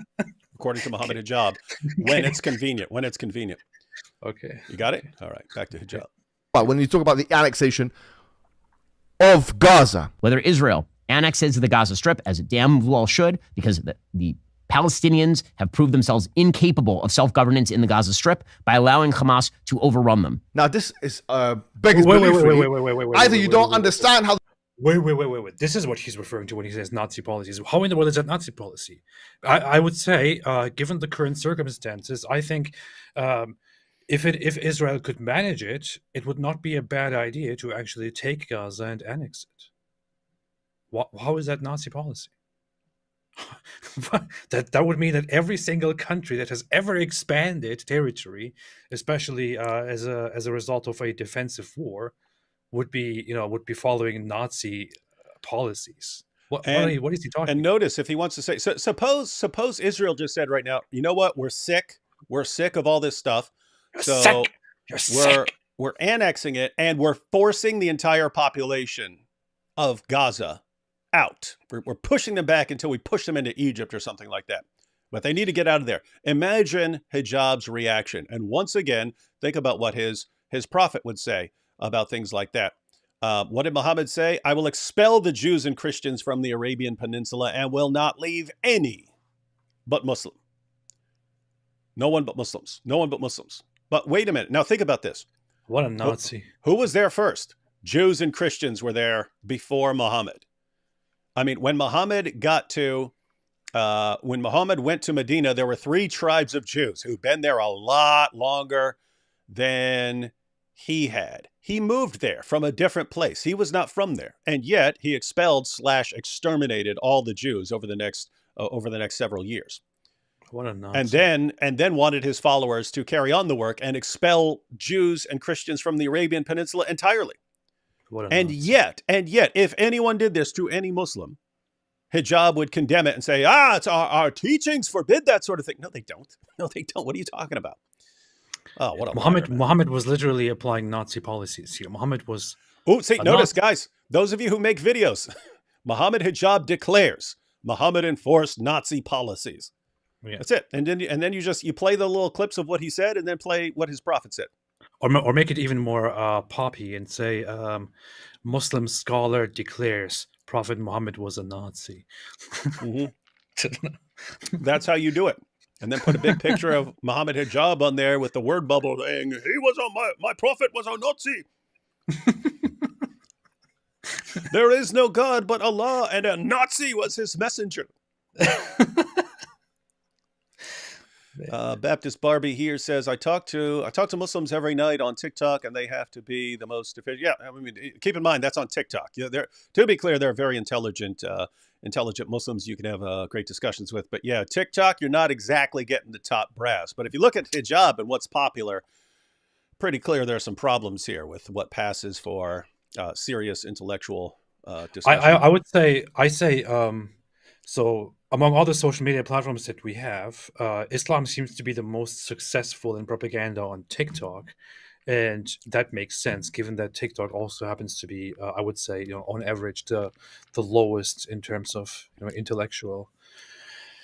And there are reasons for it. Like back in the day when TikTok started becoming popular, I was like, oh, maybe I'll go over on TikTok. I go over on TikTok. It's a bunch of short videos of girls in bikinis in their living rooms. Like, I don't want to go over on this platform.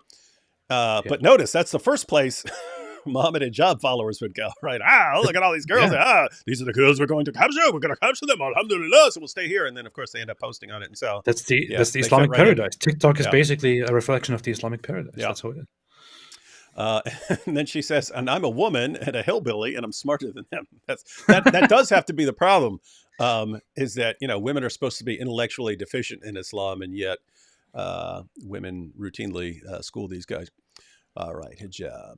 Political system of certain countries and states work, you're blissfully ignorant, or you're intentionally ignorant, or you're trying to fool the ignorant. Either way, ignorance must feature in this analysis. Ignorance must feature Hey, pot, meat, kettle. Why is he so in emotional? this So emotional. analysis.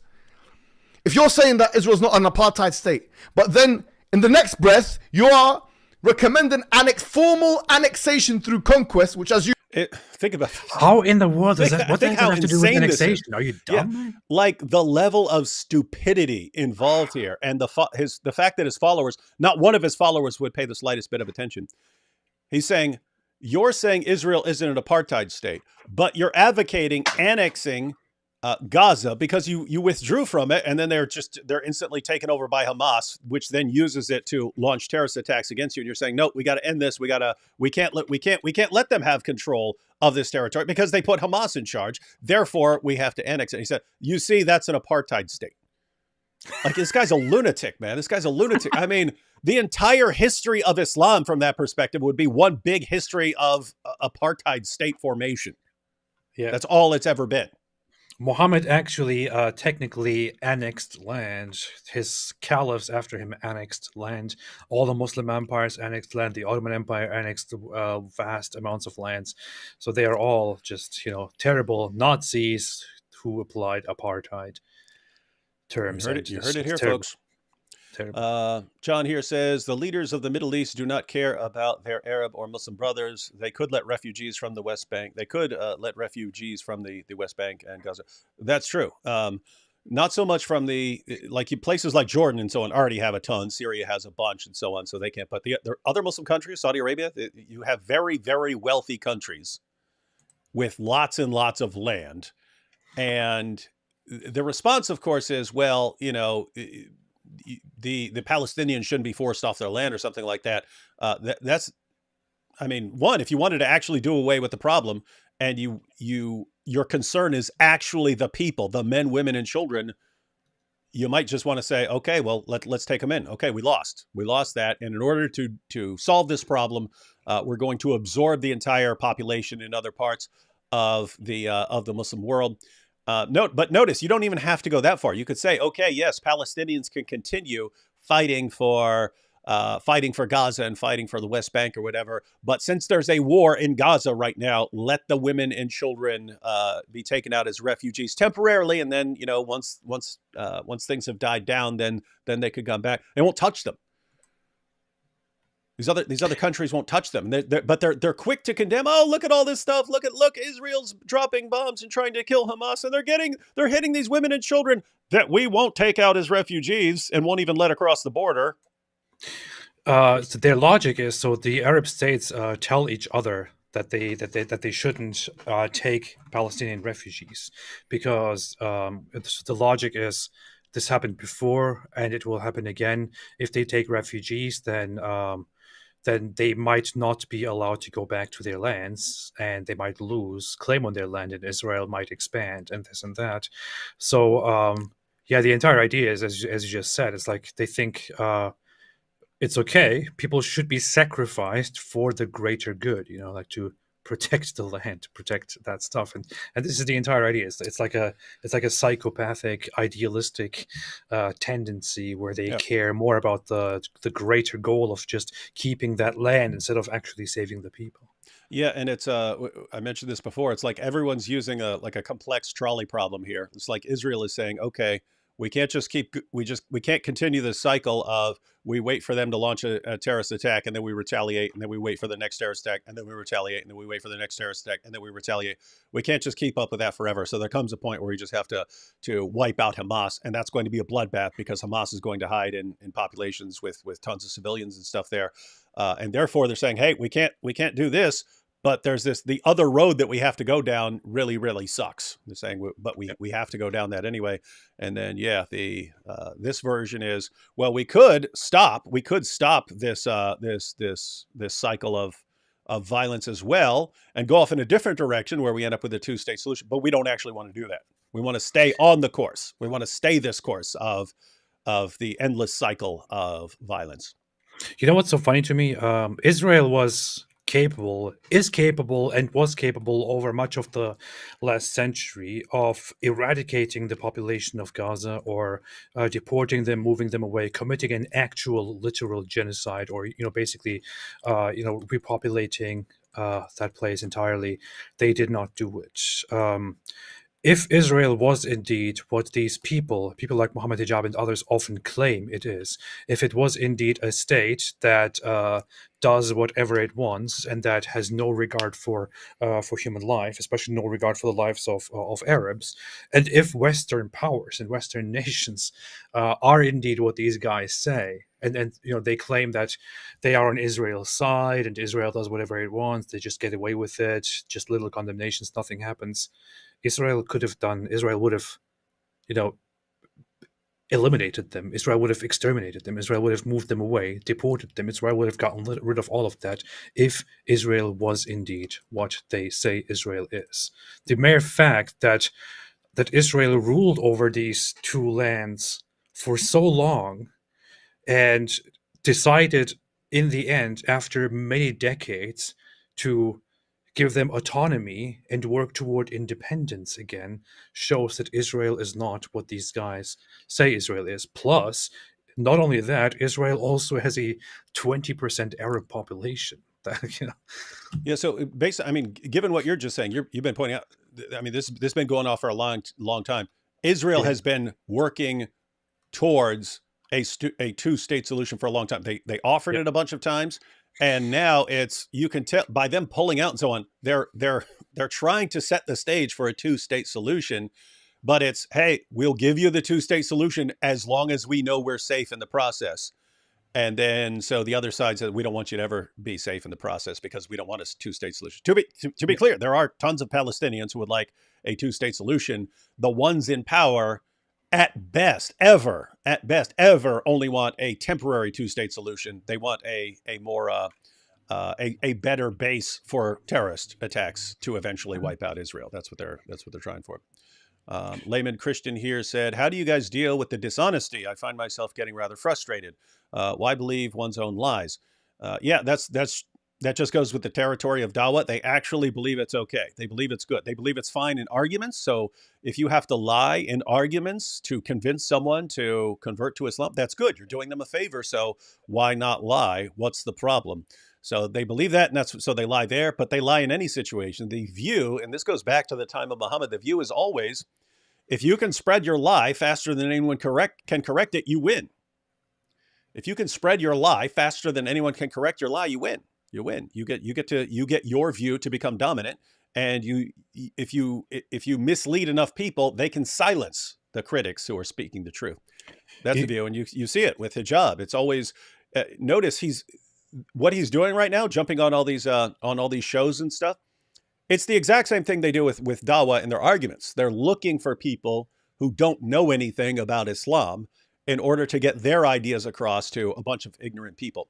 And then once a war broke out, then they applied the exact same methodology. Look at this. How many flat out lies and contradicting his own sources have we seen from Hijab in this one video? A ton. Everything he says, he's either lying or contradicting his own sources. And it doesn't bother him, and it doesn't bother his followers at all.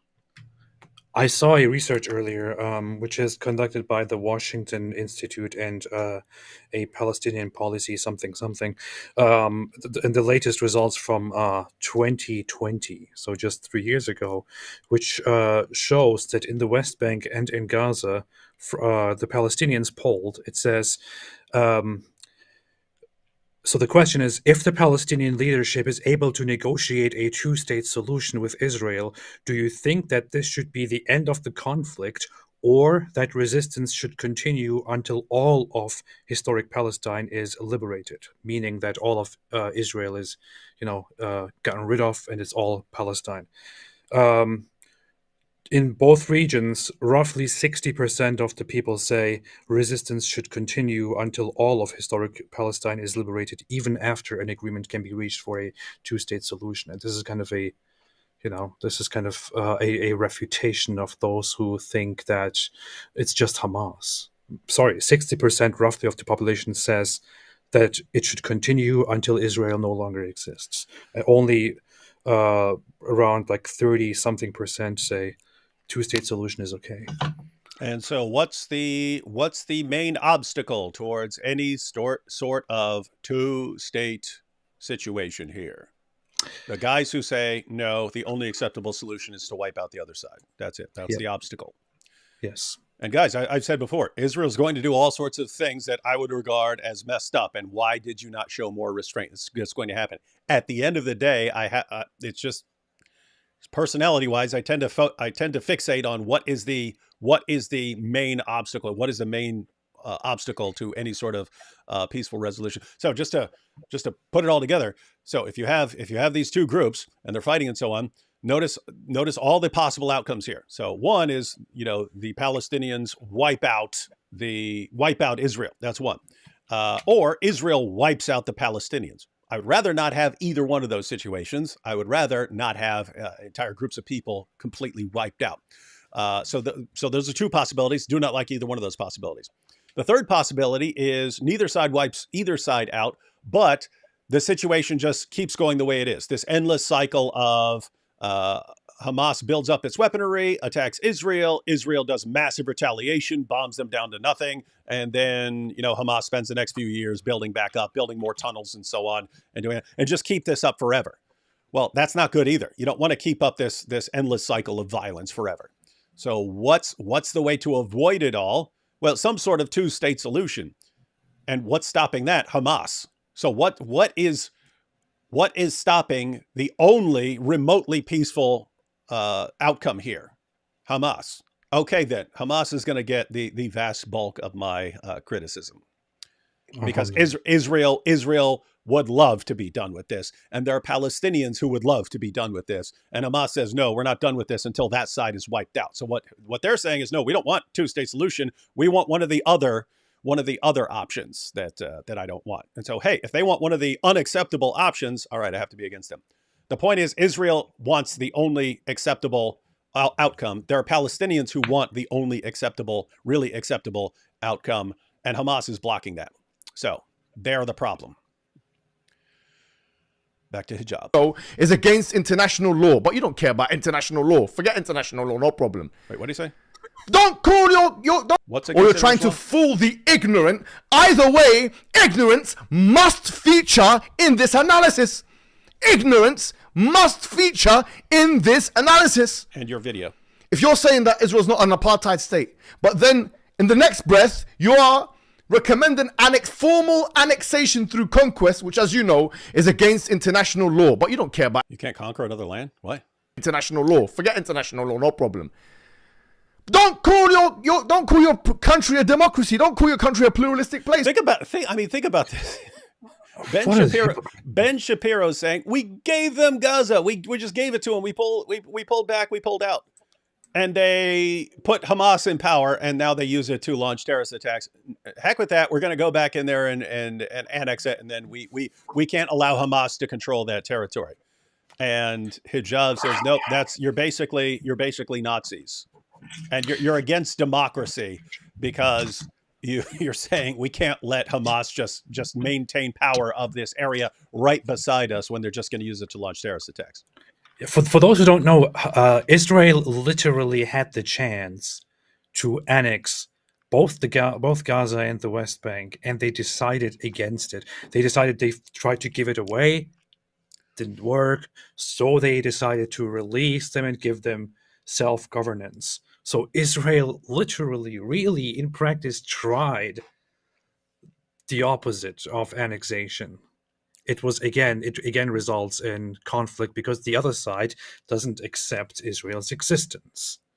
So, and now you want to accuse Israel of being the aggressors who want to annex the Palestinian state. Yep.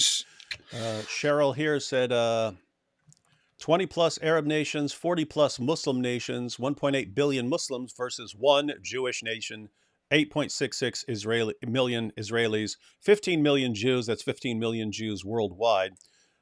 Israel wins the numbers game as a nation and a religion who need to be protected from a genocidal group who has claimed victimhood. Isn't that interesting? 1.8 billion.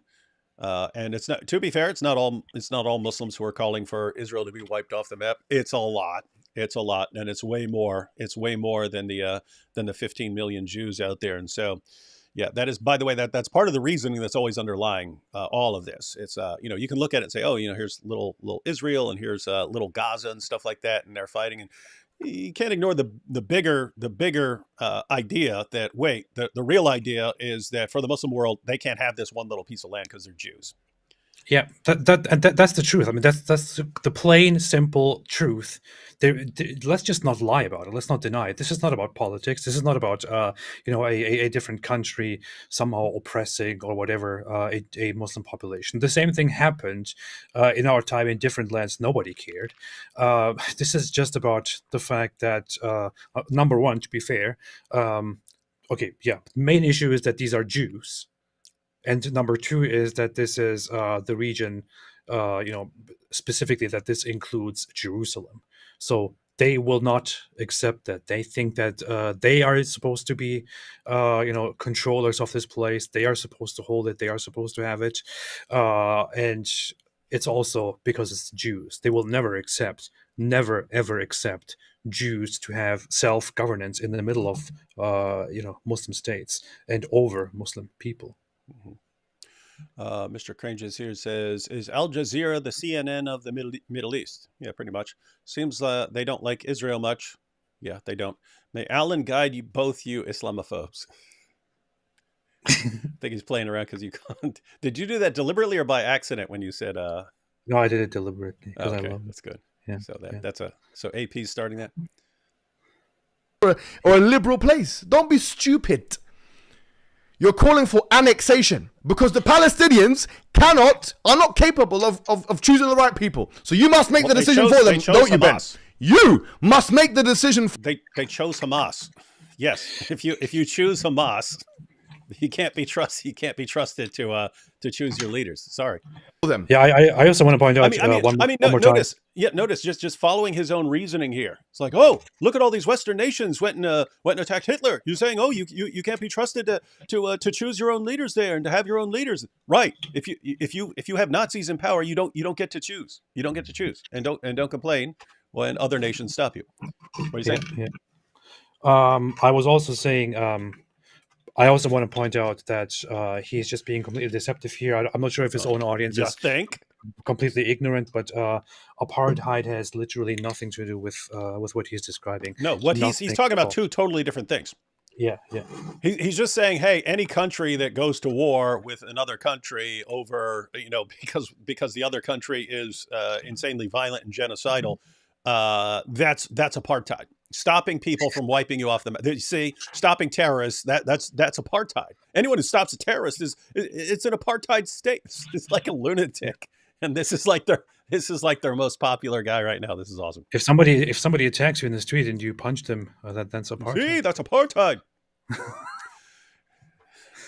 Yadu says, AP, perfect pronunciation of my name. Can I get a link to Hanumanji pic? He looks dashing like our Big D Wood from India to Big D Wood in AP. and AP. Yeah, he challenged me earlier to pronounce his name properly, and I did it very perfectly. I would say Yadhu Krishnan. Is that correct? It is more like Krishnan, but yeah. Krishna. Okay. Krishnan, not like the ah is like a ah, Ah. Ah. Yeah. Ah. Okay. Are you okay? Yeah. Are you okay, mate? Are you okay? Why are you stuttering? Why are you stuttering? And what's shocking is that those protectors, the bastions, the archetypes, the personifications, the walking freedom of speech advocates who are with you at the Daily Wire, none of them are saying, wait a minute, doesn't this deny self-determination? Isn't this against constitution? Yeah, that's the position no, of actually, no. conservatives at the Daily Wire. Their position is democracy means that if terrorists keep attacking, you just let them do it and you never try to stop them at all. And because notice, if you stop them, you're interfering with their liberty. This is his serious position right now, his serious critique. Oh, you're interfering with their liberty. Oh, if they're going, you're interfering with their freedom of expression. If you stop terrorists from killing your people. My goodness, man, it's so obviously we all insane. know that conservatives don't believe in defense, national security. No, they don't believe in self-defense. Yeah. Constitutional American rights that we speak about so much. None of your friends have told you that, wait a minute, let's rephrase this a little bit so it can be in line with maybe some constitutional principles that we are espousing elsewhere, that we're advocating elsewhere, that we're speaking about elsewhere. How could this be in line with democracy? How could this be like? Stop being so emotional, Mohammed Hijab. Stop being so why emotional. don't you practice? Yeah. Stop being so emotional. Isn't it amazing? If we started yelling like this, they would all, oh, look, he's yelling. Oh my goodness, so emotional, so dumb. Yeah. And but No arguments. Then they chose these guys. They chose these guys who, in every video, are either screaming or crying. Yeah. But you preach. But no, it's Palestinians. As I don't know what his name is, the politicians, they're human animals, right? They're human animals, so they have to be treated as a second, not even no determination, self-determination. Okay, fine, have it your way. But don't call yourself not an apartheid state. You're an apartheid state. Don't pretend to be a liberal democracy. Wait. He just condemned the guy for referring to someone as human animals? Yeah. Ah, that's interesting. Hold up. See what Allah says about this.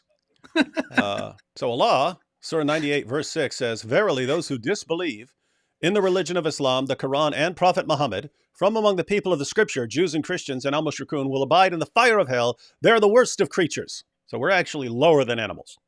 Alhamdulillah. Beautiful. How many times has he actually condemned his own prophet in all of this? A ton? And his own God. And his own God. Do not pretend to be a liberal democracy. Don't pretend to be consistent. And don't call other people Nazis when your prescriptions are Nazistic and fascistic in nature. Don't call other people hypocrites, Hijab. Yeah. I don't know how the general public in America, most of which believe in a kind of constitutionalism, a kind of democracy, the majority of them, how could they tolerate this behavior? It must be that dehumanization has reached a critical boiling point. You know what's funny about all of this? Did he just say dehumanization? Yeah. Wait, what did Allah say again? Wait, hang on. Verily, those who disbelieve in the religion of Islam, the Quran, and Prophet Muhammad, from among the people of the scripture, Jews and Christians, and al-Mushrikun, will abide in the fire of hell. They are the worst of creatures. So they're the worst of creatures. We're lower than dogs. We're lower than pigs. Oh, they're dehumanized. They're dehumanized. What are you saying? You know what's so funny about this? What isn't funny about this? Mohammed Hijab is the very same guy who made a video in which he said, yes, Islam did spread through war. Yes, Islam did spread by the sword, and no, there is no problem with this because it is supposed to happen. It's the imperial age. It is the Islamic commands and to spread the truth and condemn falsehood and this and that. So he's the very guy who explained to everyone that Islam spreading by the sword and basically conquering through empires left and right and annexing lands and subjugating them is no problem. And here he is now yelling because Israel could possibly, as a final resort, after trying everything, annex a small piece of land. Mm-hmm. Can't do that. Random OK here says, Hijab is such an evil POS. That's person of significance. Yes, definitely. Yes. Definitely not the most moral person in the world. Gaza has no election since elected Hamas 2006. Yeah. Why? It's because Hamas's popularity goes up and down. And if you just had elections, they would have been elected out of control in one of the times when they weren't very popular. And so that's pretty standard. That's pretty standard. And in fact, that would tend to happen in areas if the U.S. were to go around to a Muslim country and say, we're making you have elections or something like that. There'd be one election, they'd vote for Sharia, and that would be it. The thing is, some people bring up this moral question sometimes, and they say, you say they elected Hamas, but half the population is under the age of is underage. How can you blame them? You can't blame them for this. But then, okay, what exactly is the solution? If you now allowed them to make a choice, they would most likely again elect Hamas. Right now, the popularity of Hamas is that would be kind of funny. It would be like Israel goes and annexes Gaza and then says, guys, we're giving you one more chance for an election. We're going to see if you can be trusted with it.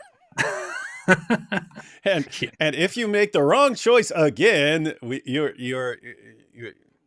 understand you don't like us, but if you go with Hamas again, then Tari, we're not going anywhere.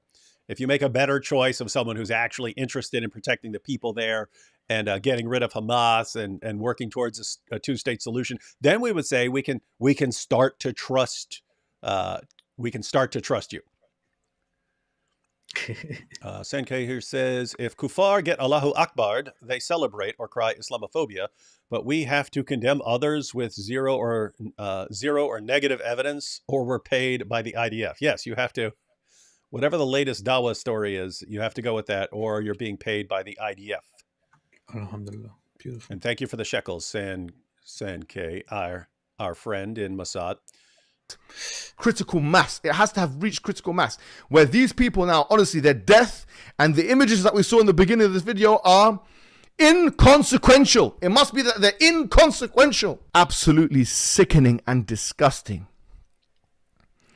And I think you've been watching a lot of my videos because you're starting to use my vernacular. He has an unfortunate history of being pusillanimous about all this. Pusillanimous? Look, this is where he does it. This is where he accuses Ben Shapiro and says Ben Shapiro must be, because Ben Shapiro is like, he shows that he knows Mohammed Hijab's name and so on, but Hijab wants his followers to think that he's so important that all these Daily Wire guys and all these guys, Piers Morgan, they all sit around watching Mohammed Hijab's videos. And how's he going to prove it? Because Harvard graduate Ben Shapiro, who at some point I'm sure probably did pretty well on the SAT, knew an SAT word. There you go. Tolerate this behavior. It must be that dehumanization has reached a critical boiling point, critical mass. It has to have reached critical mass where these people now, honestly, their death and the images that we saw in the beginning of this video are inconsequential. It must be that they're inconsequential. Absolutely sickening and disgusting. And I think you've been watching a lot of my videos because you're starting to use my vernacular. He has an unfortunate history of being pusillanimous about all this. Pusillanimous? Oh my God. I don't know of any better word to describe you. A person who's been challenged and debate for a very, very long time. And all you can approach as a college student. Just like the IDF, cowardly. You're cowardly because the IDF... Isn't this crazy? Like, you've so been watching stupid. a lot of my videos because you used that word in one of your videos. You see? It's just so stupid. They did the same thing with Jordan Peterson before, where Jordan Peterson tweeted something and he used that word. How about correctly, by the way. I don't buy your Ella. Correctly, by the way. And they said that Jordan Peterson was influenced by Mohammed Hijab because he used that word, which is so dumb. Oh my, this is so stupid. The word was not invented. It was not brought into, out of its grave by Mohammed Hijab. The word existed the entire time. Mohammed Hijab learned it at some point. Plus, the issue here is if you listen to Ben Shapiro, he is pronouncing it correctly. Mohammed Hijab is not. Mohammed Hijab never pronounces it correctly. And Ben Shapiro also uses it correctly as an adjective, I believe, there, where Mohammed Hijab still thinks that it's a noun, that you are a pusillanimous. I'm familiar with this too. Back in the day, before I'd heard of them, they're running their mouths, and so they're posting messages on Twitter. And back then, Ali Dawa's account was @Ali Dawow, And so I said this in some sort of response to them, and I was like, and Ali Da Wow, whatever his name is. And then they go, oh, that was my old name from years ago on such and such when I went by Ali Da Wow. So David's been watching us for years. And I'm like, no, that's your Twitter. That was your name on Twitter. It's like when I looked you up. Idiot. Oh. But notice it's like the level of narcissism where they want to believe that everyone's like we're paying attention because we're normally involved in this sort of thing.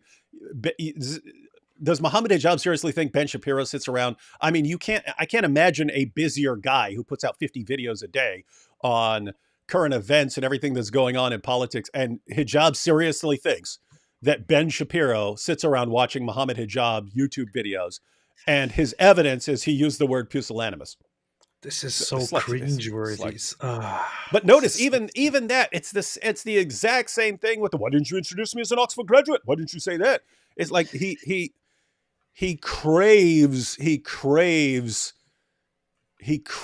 some sort of like popularity and people acknowledging his significance, and he wants to feel important. And then, and this is, guys, this is why you have to be concerned about narcissists. When something happens, like a terrorist attack in Israel, and then Israel's response, from the perspective of a narcissist, it is not, how can I actually help fix this situation? It is, how can I use this situation to boost my popularity? And when did he hit 1 million subscribers? Right in the middle of all this. That's it. That's the goal. That's the goal for a narcissist. That's also what Andrew Tate does, by the way. For example, exactly. from the beginning, since this whole Gaza thing happened, he has been exploiting it completely just to promote himself, to promote his war room, which is, by the way, a business that came into existence as a human trafficking organization. He talks about how, like Islam, to be fair, but go ahead. Okay, yeah. He talks about how he makes it possible with his greatness and his success that people in Gaza can now eat food and do this and that. This is just, very same attitude. It's always all about them instead of talking about the matter. Mm-hmm. Yeah, and you could, I mean, Tate hasn't been nearly as popular as Hijab in this situation right now. But yeah, he's been doing the exact same thing. Every post is me.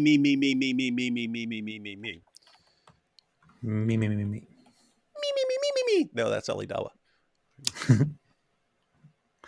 One, low risk, high reward. And for them, a high reward is high civilian casualties. Where they're pressing buttons in planes when they're very safe. Stuttering. But they don't want face-to-face confrontation. No, you're lying. What? I mean, why haven't we seen boots on ground? This is absolutely cowardly behavior. Why is there aerial bombardment? Which think about the insanity here. Why is Israel dropping bombs instead of just marching in there like men? And the people who Israel's going after are people who ran into Israel, killed a bunch of people, took a bunch of hostages, and then ran and hid. And now they're hiding among women and children. And they're the courageous ones. He's talking about sending in soldiers. Yes, it would be, I would say, morally superior to, terrorist attacks and, getting in this whole situation where civilians are all mixed in with everything. It would be great if two armies marched out against each other. Two armies of just professional soldiers marched out against each other. You're not going to get that with Hamas. You're just not getting it. Even boots on ground and invasion, they're still going to be going. They're still going to be going house to house and so on. Hamas jihadis are going to dress exactly like civilians, and you're still going to get a bunch of you're still going to get a bloodbath. This is a typical case where people like Mohammed Hijab think that these petty things that they so much care about, these honor and pride and this and that, never applies to them. That they think that these things actually matter in the real world of survival or existence or politics or all that. They think everything works exactly like in their imaginary, in their cartoons or stories and stuff like that. In the real world, you can talk as much about your honor and going on the ground and doing this and that. You can talk about it as much as you want. Nobody actually cares. In the end, those who don't care about your honor talk while you are laughing and calling them dishonorable, they will be the ones who are victorious, and you will just sit there laughing and losing. Yeah, we've talked about. I mean, when you're doing calculations, if you're a nation, your primary concern is your nation winning and protecting the people in your nation. That's your primary concern. So when you start dropping bombs on other people, you're understanding, hey, this is a better way to protect my people right now. But we talked about this before. I mean, Great Britain was bombing the crap out of Germany. Germany was bombing London down to rubble. They're dropping bombs on each other. They're hitting civilians. Yes. Why? Well, why don't they put boots on the ground? Well, they did that too. But I mean, you're trying to destabilize before you march in. This is so stupid. Like everything he says is stupid and insane. This is just muscle flexing over brain, and you know, it doesn't work. What about muscle over? There was that old Hans and Franz sketch where they started thinking about mind over matter, and they go, but what about muscle over matter? Tootie here says, in 2019, 630,000 Israeli settlements in the West Bank protected by the Israeli army. We have to be fair and admit that Israel, just like Hamas, doesn't want a two-state solution either. I think what you see with the settlements, I don't know how accurate your numbers are, maybe totally correct or not, I don't know. But part of the settlements in the West Bank idea is some people coming to conclude that the two-state solution is never going to work. Yeah. That's part of it. Realizing, okay, it's not going to work. We've been trying decade after decade after decade after decade. It's not working. They're still going to kill us, and they never want a two-state solution. And so what are you going to do? I don't know. What do you do? And the more they drag it out, and still, complain, and the more they still think, oh, maybe one day we can go back to, before when we, attacked and lost. Maybe one day we can go back to that state. The more they drag it out, the more they will just lose, and it's all on them. Do you think there is a large population of Muslims that think Islam might be false, but are so full of hate and anger they just can't see straight? I mean, you've got people who are considered Muslims who are actually closet atheists or closet something else, but can't say it. And then I'm sure you have all sorts of people who doubt for various reasons and so on. But yes, you do have people in the Ummah who have all kinds of doubts or who don't really believe it and who still may still be angry over other reasons, and so might just stick with their group. Alhamdulillah. You see? A majority of civilians. Why are you advocating this? You're a coward. The IDF are cowards, no doubt about it. No doubt about it. They care so much about it. They will be very. You're a puss. I can't see a bigger puss than you. Isn't this hilarious? Like, who are the great guys? The guys who run in, kill a bunch of civilians, men, women, and children, and then run and hide amongst the civilian population. They're the heroes. The people who say, okay, we've warned everyone to get out of here. They have every opportunity to get out of here, but they're stopped from getting out of there by Hamas and Egypt and everyone. And so, but we have to get Hamas at all costs. They're the cowards because they're not just marching in there. They drop bombs first. Yeah. I'm sure the IDF is very, very upset that Mohammed Hijab says they're cowards, and I'm sure they're probably Mohammed Hijab, because they all watch his videos. Because I heard an IDF guy one day say pusillanimous, and so I know where he got that. The only place possible, Mohammed Hijab. Plus, he also shows that he doesn't understand what the word pusillanimous actually means. He still thinks that it's somehow related to his vulgar. His attempt at speaking vulgar words and lying to Allah and using that instead. It has actually nothing to do with it at all. He doesn't know what that word actually means. So he is probably the one who is learning it from these guys. I don't know. Bigger puss than you. Don't use that. So sorry about the language, ladies and gentlemen. This is just what you get from the Dawa guys. Yeah. Term as if you've got something. Any kind of fortitude. Walking around with security guards everywhere. Look, Ben Shapiro's a Jew, and he has to deal with people like this, and Hijab's making fun of him for having security guards. This dude is insane. sick. Assalamu alaikum wa rahmatullahi wa barakatuh. Wow, Make me powerful, sick. powerful, powerful, powerful, powerful. So nothing was said. Nothing of substance was said. Nothing interesting. Nothing No, good it's was all said. insults and chest thumping. No single good point. It's just you are a hypocrite. That's it. Nothing else. Keith here says, which of you fine gentlemen are going to inform Mr. Hijab that he is wearing Farrah Fawcett frames? He's talking about his glasses. I love the 70s, but I guess those are Farrah Fawcett frames. Oh, Wait, hang on. Let's see if he's still wearing them. I don't know.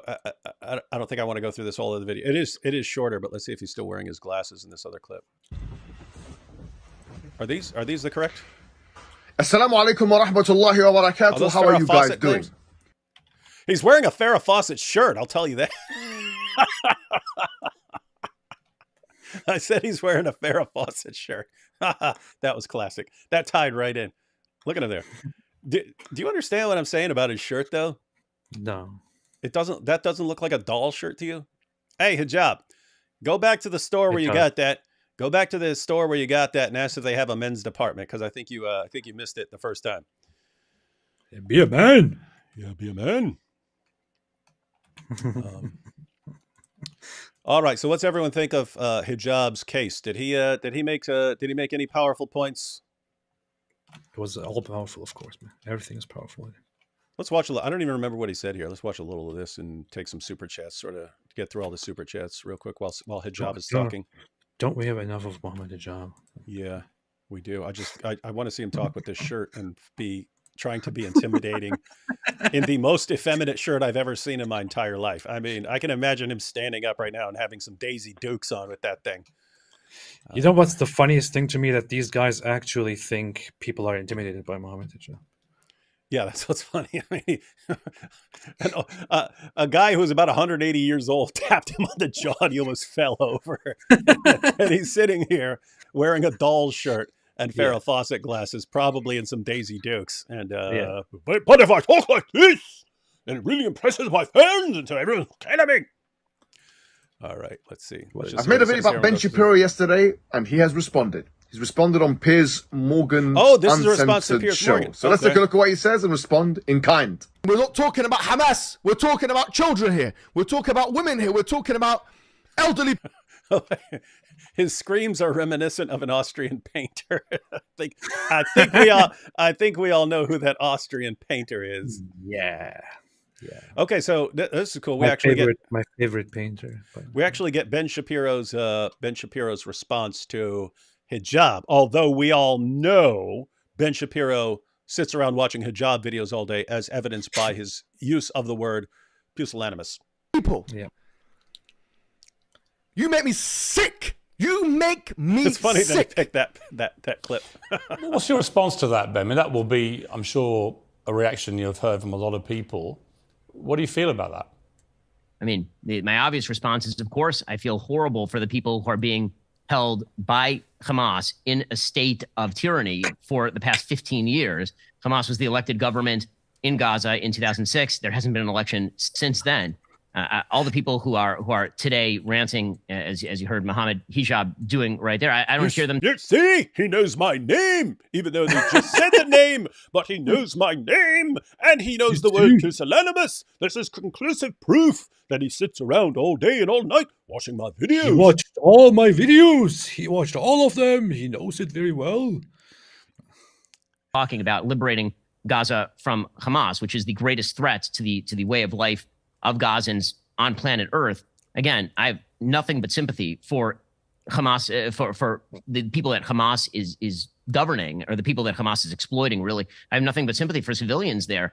Israel has to defend itself. I don't understand exactly what the expectation would be here. Is the expectation that because Hamas uses human shields, that Israel therefore has to go home and wait to have its people murdered again? Israel tried it the way that Mohammed Hijab and others would like. Israel literally pulled, in 2005, they literally pulled thousands of Jews out of the Gaza Strip. It was called the disengagement, and it was massively unpopular in wide swaths of Israel. They pulled out, they built a wall, and they basically said, go ahead and govern yourselves.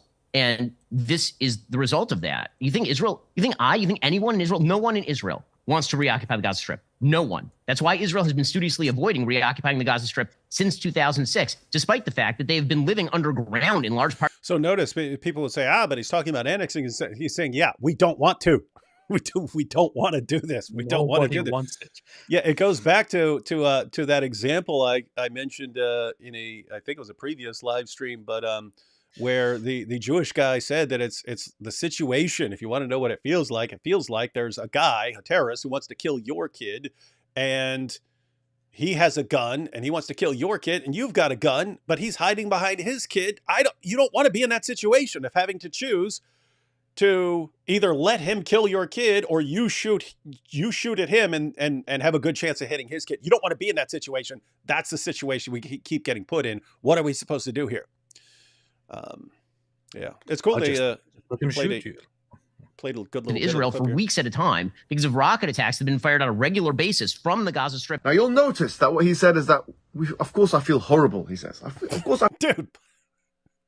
Okay, it's one thing to wear a different colored shirt and stuff, all sorts. But when it's just a complete distraction like this, it's like I can't even listen to what you're saying because I'm blinded by your shirt. I feel horrible for what happened. Blinded by your shirt. This is doing for the last 15 years. So you see, the key question that I put forward, which Piers couldn't carry over properly and ask properly, by the way, which he asked all Palestinian representatives, do you condemn the attacks? Do you condemn the attacks? Which was my question to Ben Shapiro. Do you condemn the attacks? Do you condemn what attacks? Attacks that are trying to get rid of Hamas, but do you condemn self-defense? Are also going to hit women and children because Hamas won't let the women and children leave? Do you condemn those attacks? Do you condemn self-defense? Do you condemn Mohammed's night raids where they killed women and children as collateral damage in their real goal of stealing people's stuff?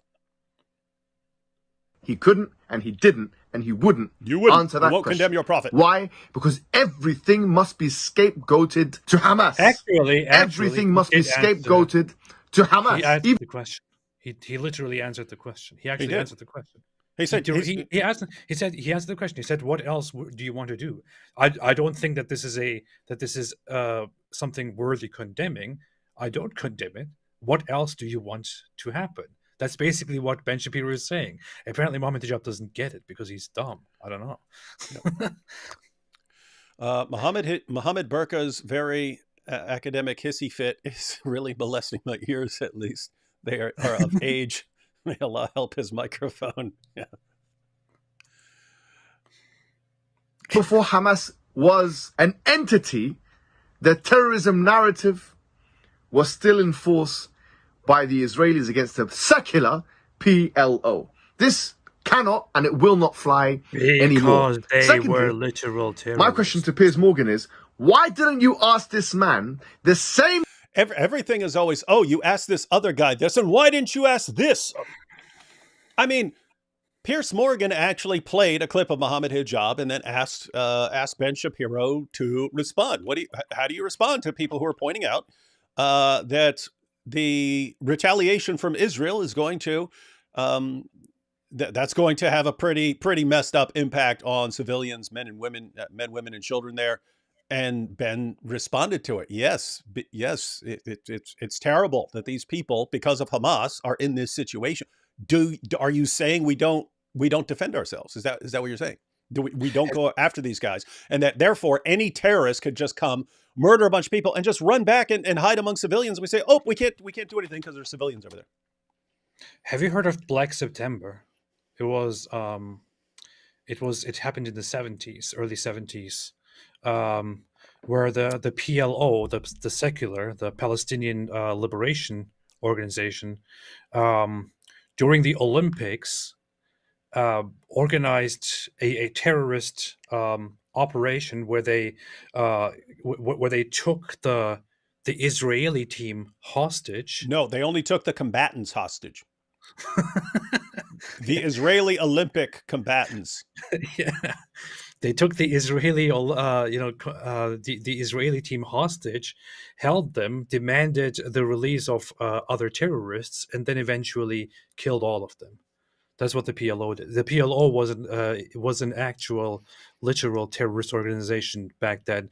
Eventually, despite all of this, Israel started to sit down and negotiate and come to a peace agreement that involved them and the current government, Fatah, which is part of that organization.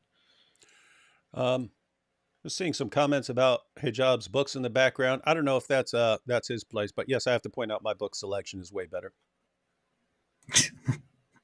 Question that you ask all the Palestinian representatives. Do you condemn the attacks which disproportionately affect women and children? Why is it that the killing of Jewish men, women, and children who are non-combatants must be labeled as terrorism, but that the killing of men, women, and children who are in the Gaza Strip by the IDF forces, where there can be an alternative motion, and I'll tell you what that is in a second, is not... So he's going to give us his alternative, right? Because that's the question. What else should we do? Now, I'm guessing... I'm not sure whether he said this here or somewhere else, but yes, his solution is that you need surgical precision. I don't remember if he says this here, if this was in his discussion with Piers Morgan, but you need like surgical precision of basically going house to house, and really to make it work, you'd have to go house to house, ask people questions, figure out what they support and what they don't support, and do it that way so that you make sure you don't actually hit anyone who is really a civilian, even though Hamas is going to be dressed exactly like civilians when you do this. Mm-hmm. But somehow that's supposed to be the solution he's advocating. Condemned. What is that thing? Because I said I'll say it in a second. They've made it out as this is the only option. They said this is the only option. That's not actually logically the case. It's not logically the case. No, there are all kinds of options. Israel is doing what it believes to be the best option among a bunch of horrible options. That's what they're doing. And Hijab is offering his option, which I think is actually stupid, and so would anyone else in the history of war.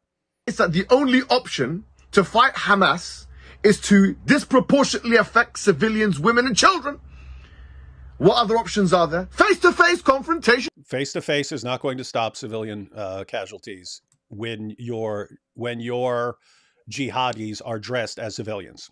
It's not going to happen. It's not going to happen, right? In other words, by the way, in other words, he seems to think you'll show up, you'll knock at the door, you'll invite everyone out, you'll be able to figure out who's who and so on. In reality, it's going to be gun battles in the streets with guns, with bullets going through houses and so on, and a bunch of civilians are actually going to be killed. That's what's going to happen, especially since you won't let the civilians leave. By the way, I have to correct myself. I quickly had to fact check because I kind of felt like AP destroys himself. I felt like, wait a minute, I'm remembering something wrong here. So AP admits he lied. The event wasn't actually called Black September. The Black September was the conflict between Israel and the PLO. Black September was a group that named themselves after this, which carried out the Munich massacre, where they abducted the Israeli team and then killed them all. So yeah, correction there. And that organization was contained PLO people and stuff like that. So AP has been completely discredited and has acknowledged his spread of fascistic misinformation in an effort to convince people to commit genocide. It's apartheid. Oh, gosh, we're over halfway done through this one. This one's shorter. We might as well finish it up. Let's see. Hamas. Face-to-face confrontation with Hamas. Targeted attacks of them. You can attack them directly, and you can have a fight with them one-on-one. Why do you not like Hamas? I mean, think about what he's saying. The Israeli soldiers should go up against the Hamas forces, and then you can fight them one. Like, I can't figure out if he actually believes that this is what would happen with a massive invasion. That Hamas is going to come out and stand face to face with the IDF. I mean, let me put it this way: Mohammed Hijab. If you think, and you can get, matter of fact, if you can get Hamas to agree that they will come out and march across a field against the IDF, go ahead and get Hamas to agree to that in terms which they cannot back out of somehow. I don't know how you do that because they're compulsive liars like you are. But if you can somehow get them to guarantee that that is what they will do, make that offer to the IDF, watch the IDF agree in 1 second. Boom, done, deal. Let's keep all civilians out of this. We'll march across the field at each other. Oh, they will never do that. They are cowards. They are pusillanimous. Isn't it? What he is suggesting would be taken up in a heartbeat by the IDF instantly. Deal, done. Let's get all the civilians out of here. Just the jihadis. You come at us, bro. They would love that. They don't have that situation because your guys run and hide among civilians. What is your problem with hummus? Hummus tastes good. Hummus is good.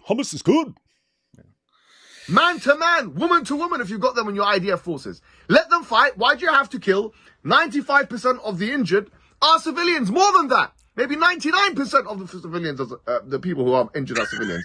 Do not make this out to be the only option. We are not dumb. We're not stupid. I'm not sure about this. I would contest that. We have some strong disagreements with what you just said about not being dumb. Evidence to the contrary. We're not foolish. Do not equate. Anyone who has to say like 9 times, I'm not dumb. We're not dumb. We're not dumb. We're not stupid. We're not foolish. Only one conclusion to draw from all that. Stupid.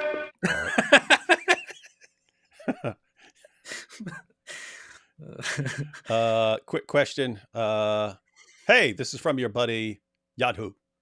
Oh, AP, hey. Big D Wood, do you guys know about Ghazwa? I don't know how to pronounce it, but yeah, that's like that's Mohammed talking about eventually conquering India, right? Yeah. Inshallah. Yes. Yeah. So India has always been a target, and that's why. Notice it's a similar situation to, like, India has always been what? A target. Oh, okay. Yeah. So there's a goal. There's a goal. Have to I be. thought you said something else. What do you think I said? Nothing. Because what if I accidentally said something else and I just mispronounced it? You see? Why are you stuttering?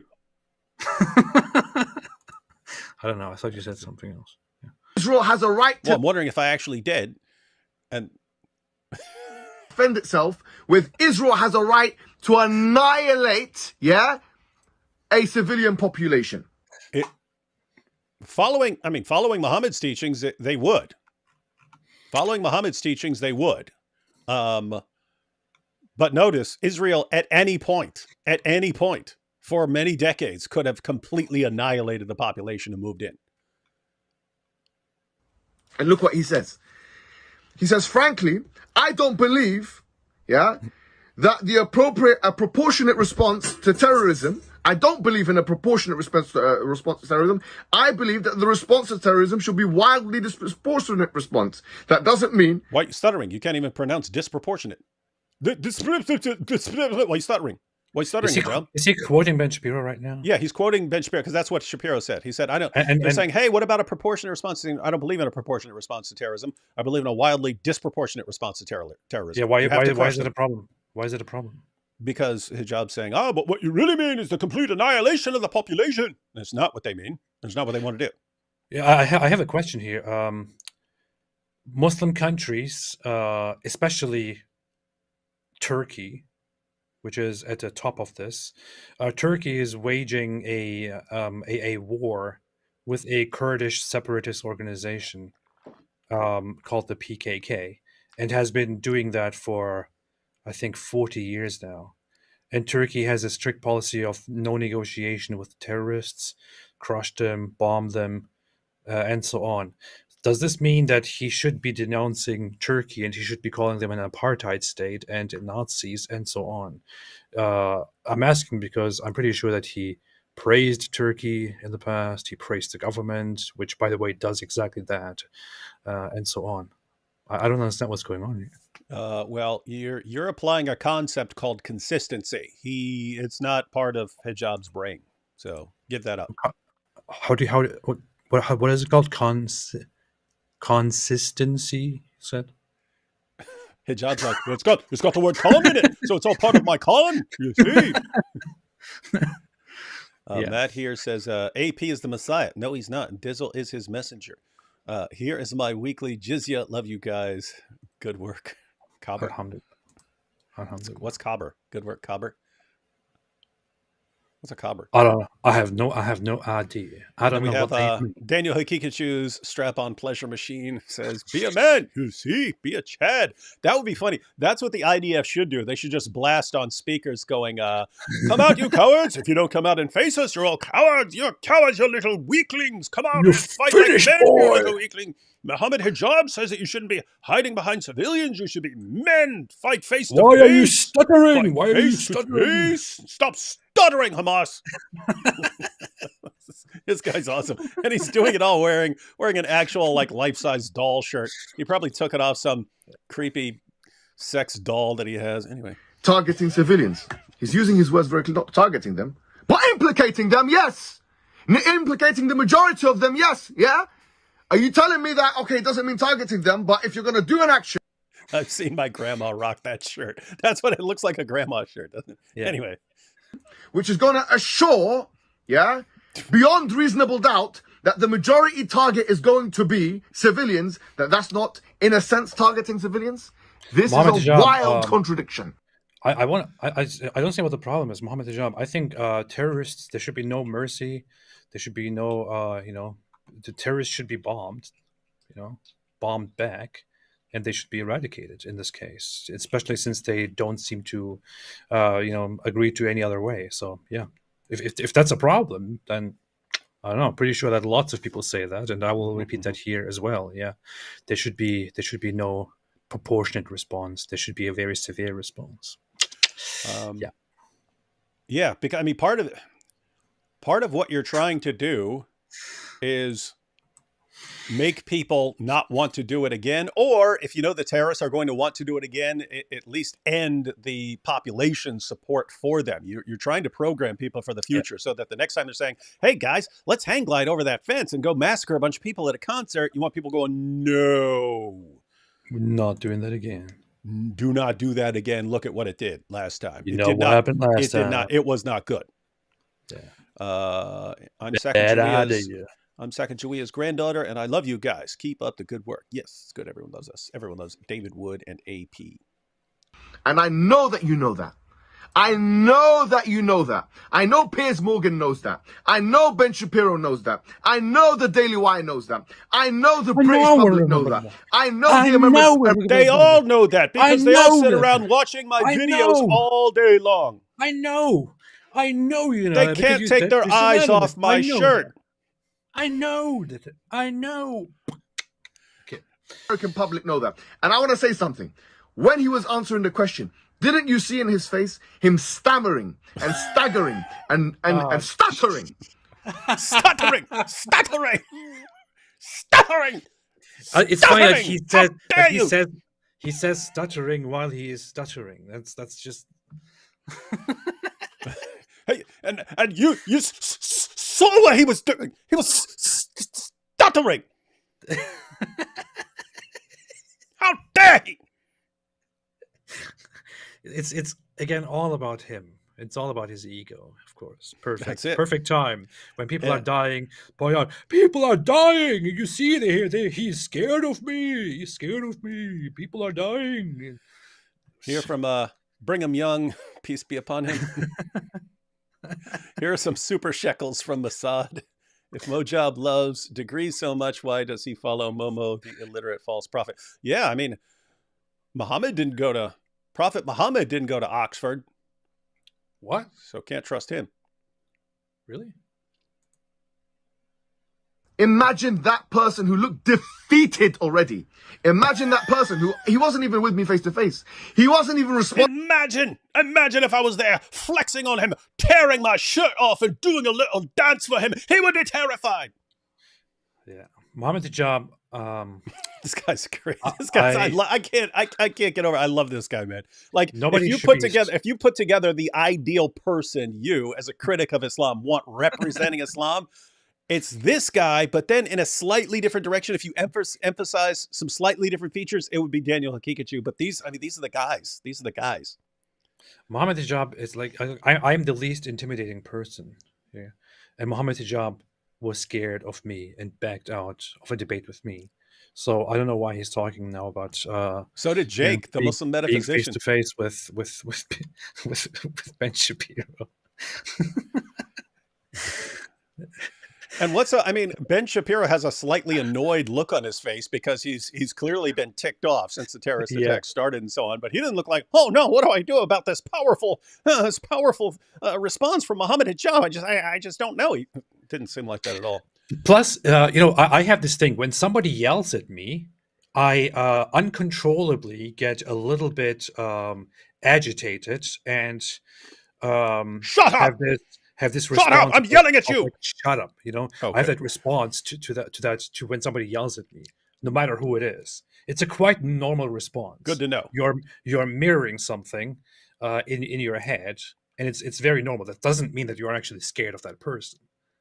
This is so stupid. Yeah. Bella here says, did anyone try to rescue the 300 young girls brutally kidnapped from Nigeria school or no because they are black? That is an ongoing issue because Nigeria, when Robert and I do This Week in Jihad, I mean, there are always stories about Christians being massacred in the name of Allah or kidnapped or anything else in Nigeria. And yet you rarely hear a peep out of it. So Hijab has a point about thinking, hey, this is closer to home for me, so I'm going to be more concerned about that. But I mean, if Mohammed Hijab wants to say, hey, we need to be focusing on people who aren't that close to home and see what's going on, but then that's just going to make people pay attention to all the jihad that's going on around the world. Yeah. How about we pay attention to all instances of mistreatment, all instances of discrimination and so on around the world? We would not be talking about anything except all the stuff that Muslims are doing in the world.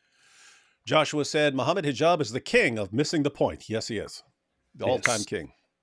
Me on a telelink. He wasn't even speaking to me on Zoom. And he looked like he shit himself. Oh, he my looked goodness, like guys. he had shit. I have to apologize for the language again. Again, it's funny. They bleep out where Ben Shapiro said a word. Look at Hijab's face right now. Dude, you're wearing a grandma shirt or a doll shirt and flexing on a guy who's probably like 5'5".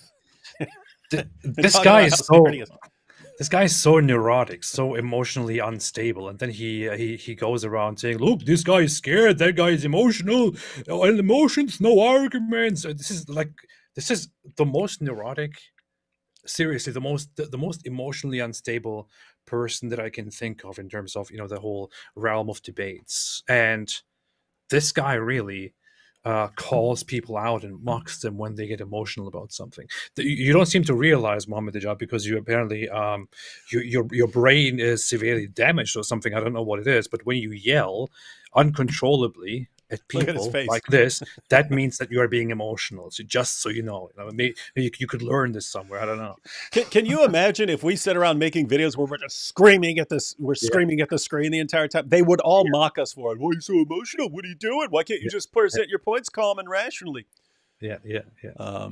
What a dumb. Someone said Ben is 5'8". Okay, that's good to know. So Hijab is like. He's between 6'6" and 6'8", but I remember I'm 6'3". I'm normally the biggest guy in a room, and he was significantly taller and bigger than I was. So that dude is a giant. I don't know how that is at all relevant to the discussions and the topics that we're talking about. I would say, yeah. I mean, it looks like Mohammed Hijab would be physically stronger than me.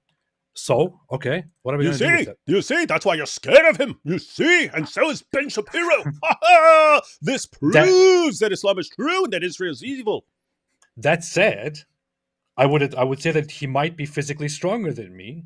That said, I think he's a complete idiot, a complete imbecile, and that his intellectual capabilities are surprisingly horrible for somebody who proudly graduated from Oxford, which I don't understand how that happens. Can you imagine Oxford thinking about how well Hijab is representing them? It was like parallel to Harvard with all those student organizations saying Israel is 100% of the cause of all these problems and Hamas has done absolutely nothing. Yeah. JD says Hijab is the type of guy that would double dip at a party. That's like George Costanza. That's where you take a bite out of your chip and then stick it in the salsa again. But also refuses to speak because it's rude to talk with your mouth full. The idea is he just kind of picks and chooses what rules he's going to follow. Yeah. Himself and soiled himself. Okay, guys, again, sorry for the language, but this you just get this from the Dawa guys. Imagine him being probed, yeah, by the likes of someone like me. He would shit himself. I can tell you that for a fact. The man would shit himself, just like the IDF. Wait, Piers Morgan didn't? I mean, he had to deal with you, and you made a big fool out of yourself. But I mean, he had you on there, had a discussion. I think Ben Shapiro would do even better, and I think Mohammed Hijab would make an even bigger fool out of himself if he faced Ben Shapiro.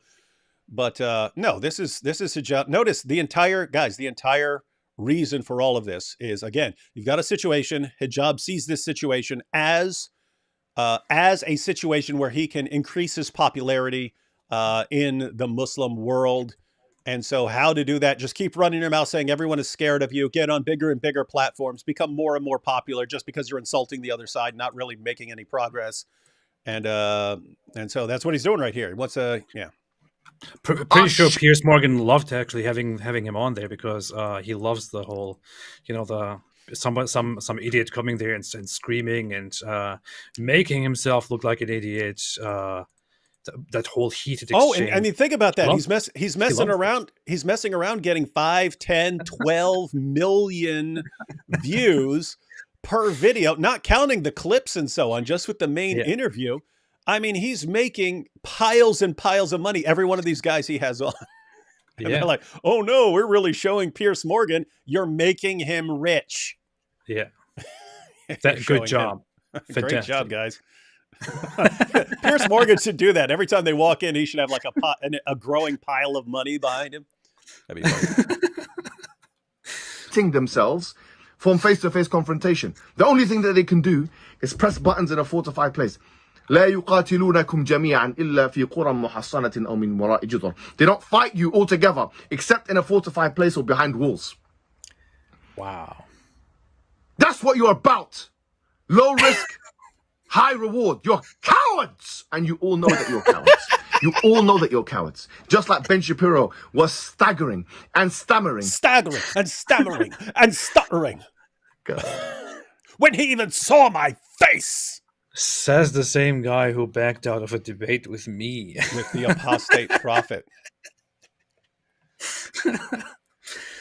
T-Rev says they expect the IDF to have those terrorist-seeking missiles from the first Iron Man movie. Yeah, I don't know what Hijab actually thinks about war, but it's not how war actually works. Yeah. And stuttering, and he couldn't even contain himself. And you can see the butterfly. You can see the effects of the butterflies in his stomach.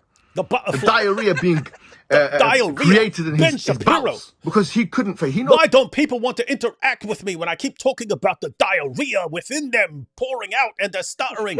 Why? Why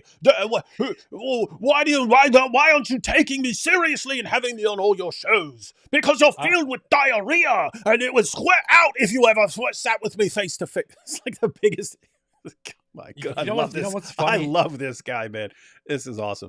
I sit and I watch a video of him and I crack up laughing and I think, what an idiot. Like, this is entertainment. You laugh. Pretty sure if Ben Shapiro, who most likely never watched a single full video of Mohammed Hijab, actually sat down and, what was shown a video like this, he would probably find it hilarious and laugh about what an idiot this guy is.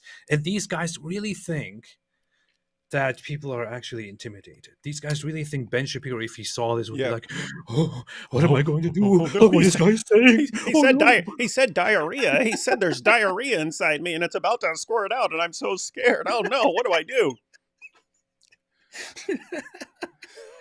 Man, clowns. Bunch of stupid. Why? He's watching my videos. Pretty bad. Piers Morgan's watching my videos, but wait, look at this. This is where he says Piers Morgan watching my videos. I know it because. The diarrhea being created in his bowel. Wait, didn't he just stutter? The diarrhea. Why are you stuttering? Why are you stuttering? Because you're filled with diarrhea. Guys, this is like... He's stuttering describing diarrhea. This is their most popular da'i at this moment, right? This is their champion right now. And everything, diarrhea, ho ho, diarrhea, everyone, diarrhea, ha ha, stuttering, diarrhea. It's like... Hey, if Spinning Remix is watching, he should make a song out of this, like of the diarrhea. Oh, diarrhea. Yeah. Well, it sucks because a lot of the stuff Hijab says you can't even make into a song because it's pretty terrible language. Because he couldn't. He knows who I am. He's watching my videos. Piers Morgan's watching my videos. Yeah. But they would never, on a fair one-to-one basis, come and discuss the matter with me. Do you think Piers Morgan did it, and Piers Morgan said, "Nope, I hadn't watched your videos." He had a clip of Mohammed Hijab, and that was obviously prepared by someone else, whoever sets up his shows and so on.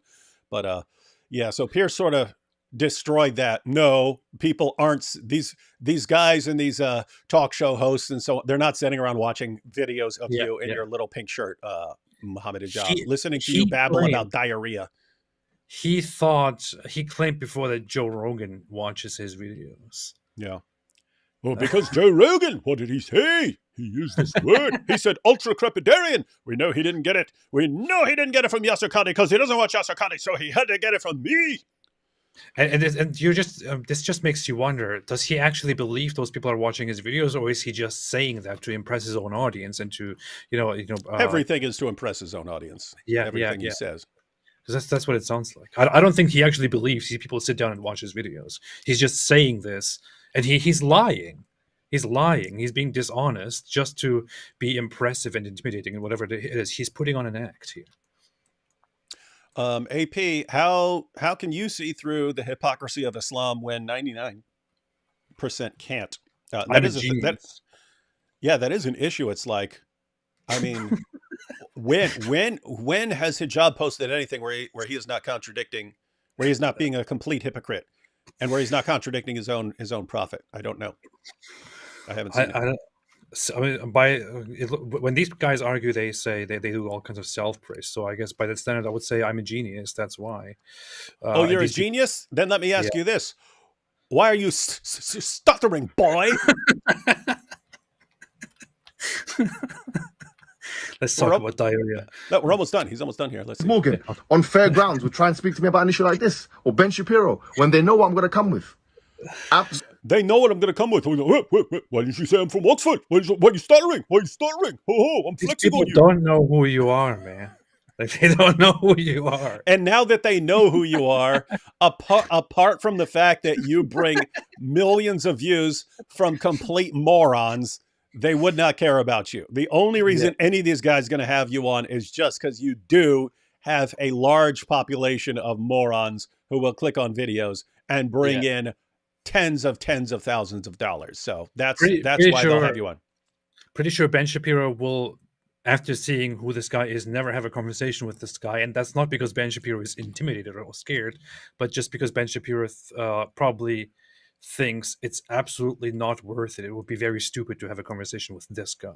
Mm-hmm. So Donnie here says, I would expect this kind of language on an atheist channel like AP. Come on, David. Yeah, that's something we can all agree on. All right, there's only a couple seconds left. Absolutely not. Don't pretend you don't know who I am. Don't pretend that I'm too small of a fish for you to understand. Especially knowing that I've had 2 engagements with your biggest star, Jordan Peterson. Don't pretend anymore. You've been watching my videos. You know what I'm about. Your silence is deafening. And your cowardice is apparent. I talked to Jordan Peterson. That's why I know that you're watching my videos. Wow.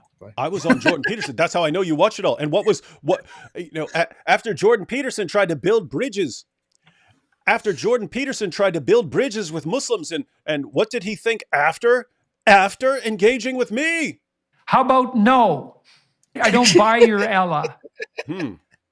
Hey, wait a minute. I had a conversation with Michaela Peterson, so therefore we all know that Jordan Peterson is watching my videos. Yeah, he's watching your stuff, and so is Michaela. Yeah. Michaela's watching right now because you're in it, because you had a discussion with her. Yeah. So that's we all know that.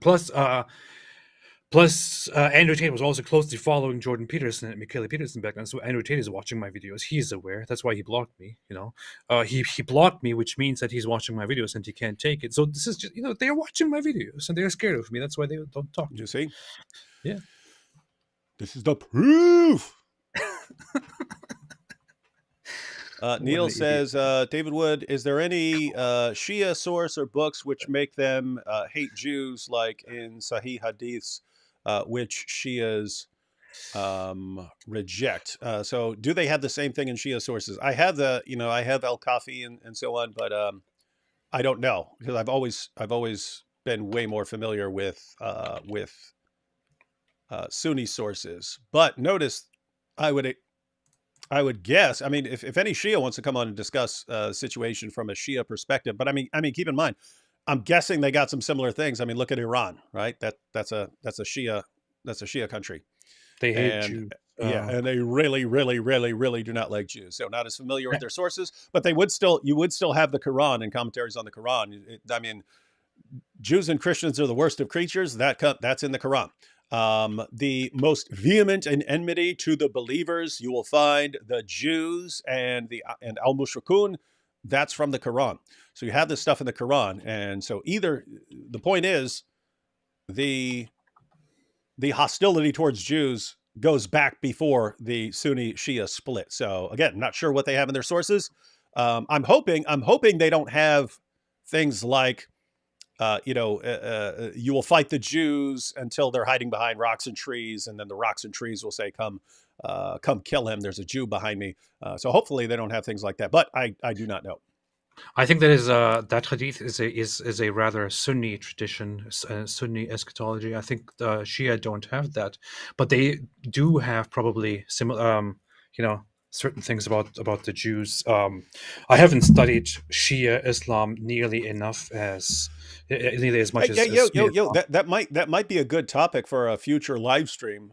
We could actually look into it, or get someone who actually studies this on here, or get a Shia Muslim. If a Shia Muslim wants to say, no, we don't have that in our sources, and can break down their views, totally welcome to join us. But we might want to do a future show on what Shia Islam has to say about all this. Yeah, Shia Islam is wrong anyway. Sunni Islam is the real Islam. So yeah. Because it's more popular, you see. Yeah, and there is no Shia Mohammed hijab, you see. That's why it's growing weaker. That's why 40%. That's why 40% only consider themselves Muslims in Iran anymore. Alhamdulillah. Lucas says, making a donation for a boy. Take your money, boy. Hey, here's a super chat from Snipe, but didn't leave a comment on some fulfilled prophecy. What's going on, Snipe? You normally say, could this be a fulfillment of nice such and such prophecy? Nice. Oh yeah, okay. So Neil says, yes, Iran's attitude made me ask this question. Yeah, no, just so you know, Neil, that is an interesting question. I don't know, but yeah, I would like to know that as well. And if anyone knows, let me know. But I would be interested in seeing what the Shia Hadith have to say on this issue. All right, ladies and gentlemen, we went through Shiite Muslims. We went through a lot of material from Mohammed Hijab there. Anyone's mind changed? Anyone impressed? Anyone think, wow, Hijab made a really, really, really powerful point right there. He really schooled these guys. That's kind of the situation with Dawah nowadays. Again, Dawah used to be, Dawah is just inviting people to Islam, but Dawah in the West for many decades was trying to appeal to a Western audience, trying to make Islam appealing to a Western audience. And then it became whoever becomes popular on YouTube and Twitter and so on becomes the Dawah champ. But those guys were not focused on making Islam appealing to Westerners. They were focused on impressing their followers and raising their own status and so on. And so you get a completely different perspective. But I have to say, I love it. I love it. Thumbs up to what's going on in Dawah. Yes, it's terrible, and we're dealing with a bunch of liars and so on. But my goodness, they're letting the true colors of their religion shine. Shine on, you crazy diamonds. Alhamdulillah. I have to say, after watching the speech by Mohammed Hijab, I kind of lean more toward the idea that Islam is probably true. Mm-hmm. Yeah, that's what I was thinking. Especially when he started talking about diarrhea. And I started thinking, wait, he's talking about diarrhea, and I listened to his prophet, and his prophet's always like, the eyes of the leather strap of the anus. Satan pees, Satan pees in your ears. Satan sleeps in your nose. And it's all this like idiotic, childish nonsense that sounds like the religion was invented to appeal to 3-year-olds. Yeah. And then Hijab comes along, and he's the same way. And I think, wow, this must be true. How could Islam be the same sounding like it's appealing to 3-year-olds for the past 14 centuries if it's not true. Yeah. Plus, to me, so when he talked about diarrhea and how diarrhea forms, it kind of reminds me of all the times that I read the Quran and how that is also basically like diarrhea, and so I feel like there's a connection there. There's a miracle. What is that? It's from Princess Bride. Oh yeah. Okay. So yeah. So I don't know. I'll have to think a little bit about this. And then somebody brought up Shia and Shiite Muslims. So yeah. We have reasoned answers. That's my friend Thaddeus here, and he says you should send people to my stream when you end. Thaddeus, did you give them a link here? I can add a link. Somewhere. Let's see. Where's Thaddeus? Did he send a link? Guys, I'm gonna share a link. Right, I'm gonna find it real quick, and then we have another. Another channel here. 1 second. Let me find Thaddeus's reason. Oh, here it is. Popped up. Petra is not Mecca. That's still going on. What's he been on here? Like 30 hours? This was on. Okay, guys, I'm sharing a link to Thaddeus's live stream. Go check that out if you haven't had enough. But they do cover some awesome stuff over on Thaddeus's channel. Lots of detail. In fact, very frequently, they go into a lot more. Oh, he's got Mary Harp on there. He's got Mary on there with him. Guys. Oh, nice. She could actually run circles around most of us. And she will educate us. She will humiliate us. Yeah. So the topic there is Petra is not Mecca. But if you want to check out something after we sign off here in just a couple seconds, check that out. And so I shared the link, didn't I? I'll share it again for anyone who missed it. One more time. Here is the link to Thaddeus's live stream. I send it again because sometimes I accidentally send the wrong link and then I want to double check it. Okay, that did actually go to Thaddeus's live stream. So yeah, check that out. And then we have one from Samuel Tawheed. He says, promoting a song on my channel. It's in your alley. Hope you enjoy it. So yeah, guys, check out a song. I normally want to hear it first before I send people to it. It's like what if I go over there and it's all like, death to Christians or something? I don't know if it could be worse. It might be about, like, I don't know, pimping and stuff like that. Yeah, so we can tentatively say, check out Samuel Tawheed's video. And if it's bad, then just reject it and condemn him. All right. So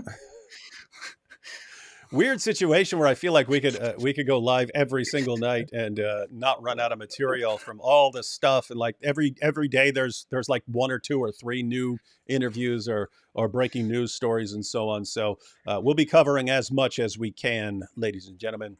And any final thoughts, AP? Every day I'm shuffling. No, final thoughts are, as my friend Sajid Lipim likes to say, stay away from Islam. Yeah, and my final thoughts would be, well, maybe they'll be better off in a song.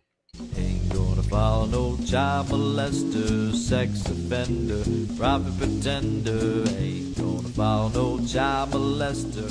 Islam's not for me. Islam's not for me. Islam's not for me. Yeah. Catch y'all next time.